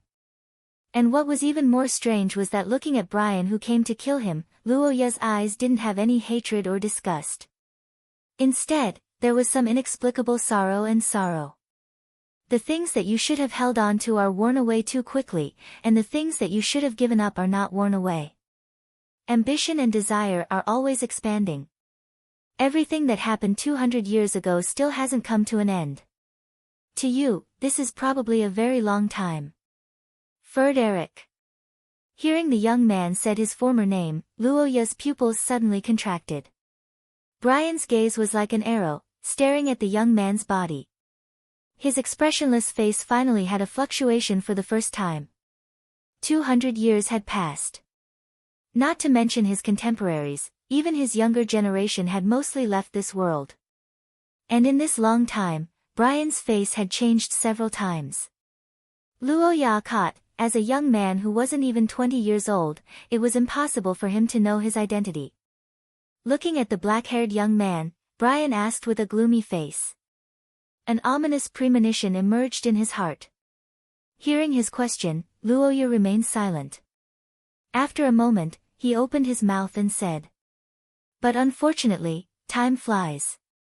Things remain the same but people have changed. The fierce tiger has disappeared and the night has turned into a cold venomous snake. Facing Brian's question, the black-haired young man replied with a heavy voice. The middle-aged man's face finally changed. The shock in his heart made the middle-aged man's heart waver. He understood that his plan wouldn't go smoothly. But then the killing intent in his eyes became stronger. It doesn't matter, he hasn't lost yet. I didn't expect you to know my identity in advance. But unfortunately, fate isn't on your side. The appearance of the primordial monsters changed everything. Your plan will be disrupted. Quantity. Although the outcome of a battle between extraordinaires was not decided by numbers, one against many would still increase the difficulty. Furthermore, Luoya's source rank was not considered high. However, what puzzled Brian was that the young man remained calm after hearing his words. He just looked up at the sky and spoke in a gentle and calm voice. A faint smile appeared on the young man's face, causing Brian to frown involuntarily.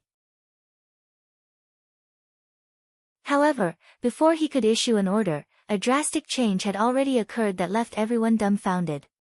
Sturdy and broad, the shield was dyed with a layer of blood red by the light. Fine and heavy, it was a sharp blade that ordinary transcendence could not wield. The sound of clashing armor and the sound of footsteps echoed. On the fluttering flag, the symbol of the eye of the flame of Akate seemed to penetrate the hearts of the people. Of course, for the cultists other than Brian, the other flag was more attention-grabbing and terrifying.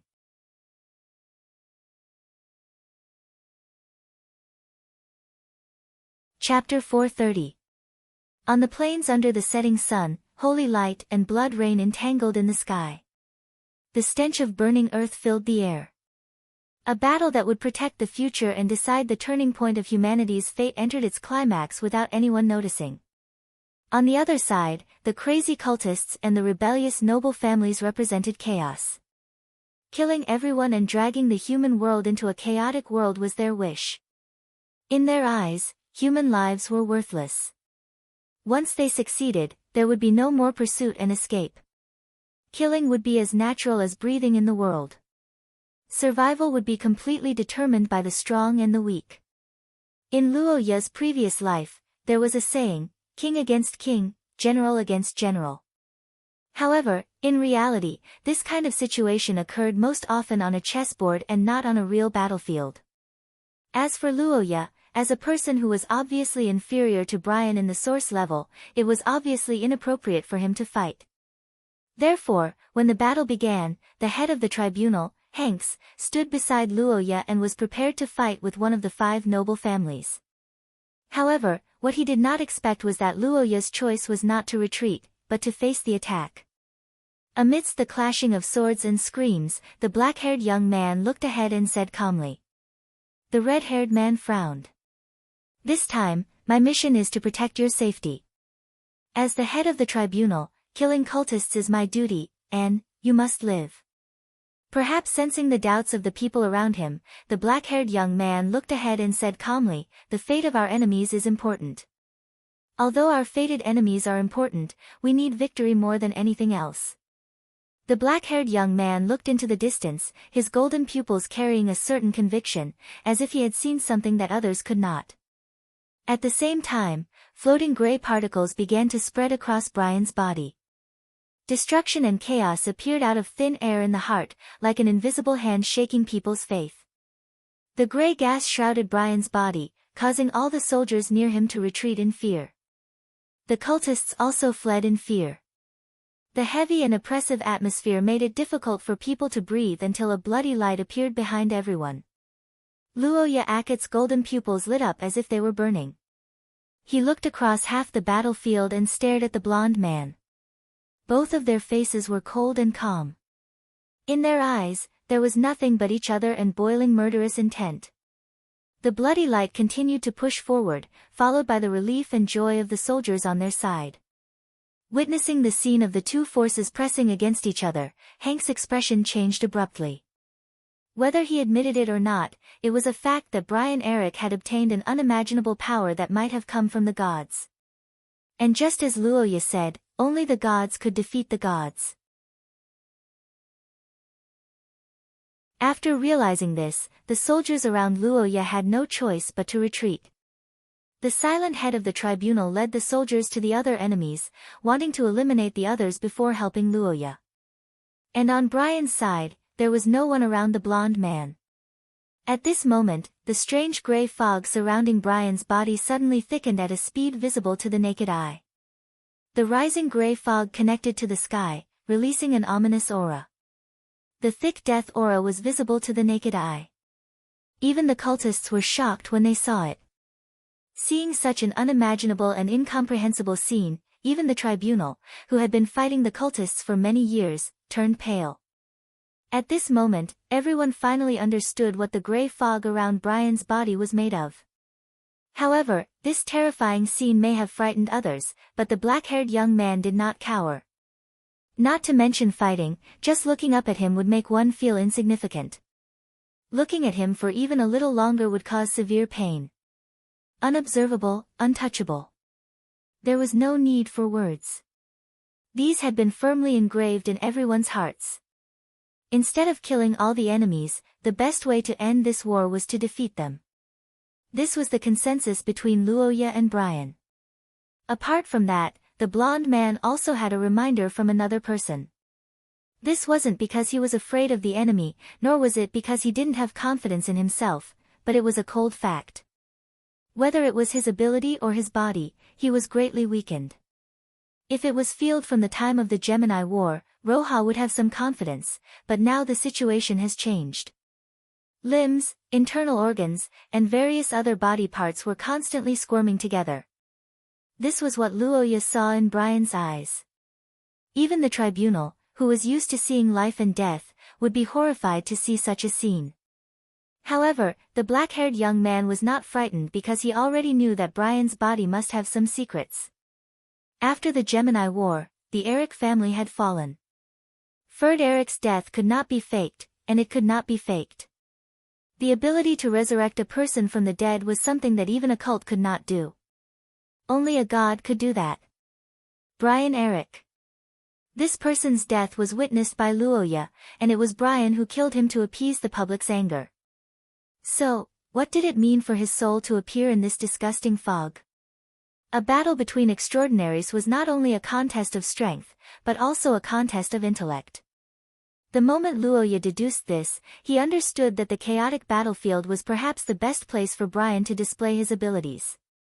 The moment Brian pulled out the blade, his entire body's spirit seemed to have concentrated on a single point. The ability of his bloodline began to operate. The curse power penetrated into his flesh and blood, giving him explosive power that was far beyond the usual. The explosive acceleration only lasted for a split second. Brian's body moved from stillness to movement without any preparation. Countless vengeful spirits were entwined around him as he dashed towards the youth. However, the black-haired youth's face showed no signs of panic as he faced the sword that was pointed at him. Boom! Dust and gravel rose into the sky, obscuring vision. Countless cracks extended in all directions along the Goulandaire's attack. The people who were in the middle of the battle were affected by the shockwave and had to stop temporarily. The cultists, heretics, and the soldiers of the Inquisition could not help but look at the center of the battlefield. In their eyes, this attack seemed to be able to determine the outcome. It was a sword made of gray smoke, with a strong and ominous aura. The squirming gray smoke on the sword seemed to have a life of its own. It rushed towards the man who was seriously injured because he blocked the attack. At that moment, there was a wail in the air. A moment later, it gradually subsided as the man recovered from his injuries. The consumable type was the most troublesome enemy for Luoya now. The erosion of the angelic power in his chest was ongoing at every moment. Luoya's condition would worsen over time. He was now only at source level 4, but Brian seemed to have turned into an immortal. The only thing he could do now was to go all out. At this moment, heaven and earth seemed to have become a cage. Thick cold air gushed out, with the power to freeze everything. The stars and moon in the sky disappeared. The rapidly falling temperature stained the armor of the soldiers with white frost. The blood of the cultists was also frozen. In the middle of the mist, Gurandal's arms extended backward. The rolling crimson curses shone brightly. Under the illumination of the light, the gigantic skeleton looked like an ancient demon god. Its fist was as unstoppable as a mountain. In the mix of red light and cold air, Brian's expression changed drastically. He roared and used all his strength to release layers of gray smoke. The rapidly expanding fog turned into a palm that seemed to come from hell. It met the giant's attack head-on. However, the Gulan Daer was unmoved. And the facts proved everything. Countless souls surged out from the gray fog and charged upwards. However, under the fist of the giant, all of them were like mantises trying to stop a chariot. The expanding fog burst like a balloon. The giant's arm continued to move forward, accompanied by the sound of exploding souls. Until the end of the attack, the golden-haired man was sent flying back into the darkness like a bullet amidst the crisp sound of the blade breaking. Looking at the blonde man in the sky, Luoya's golden pupils suddenly flashed. He raised his hand, and the white cold air penetrated the sky like a ray of light. It then turned into a white palm, wrapped the blonde man's body, and smashed him down to the plain below. In the loud noise, Brian, who was covered in frost, fell heavily to the ground. Luoya's figure shot out like lightning and chased after the blonde man on the ground. On the ground in the distance, the blonde man's frozen body seemed to have shattered. Well done. A familiar voice of praise sounded in Brian's ears. The next moment, the young man suddenly stopped in his tracks. You're tuning into the Blissful Bookshelf YouTube channel. We're so grateful for your support, and don't forget to subscribe to join us on this incredible journey through captivating stories. Your generosity through donations truly makes a world of difference, as it's the primary source of revenue that allows me to expand and enhance this channel for you. Thank you from the bottom of my heart for being a part of this adventure.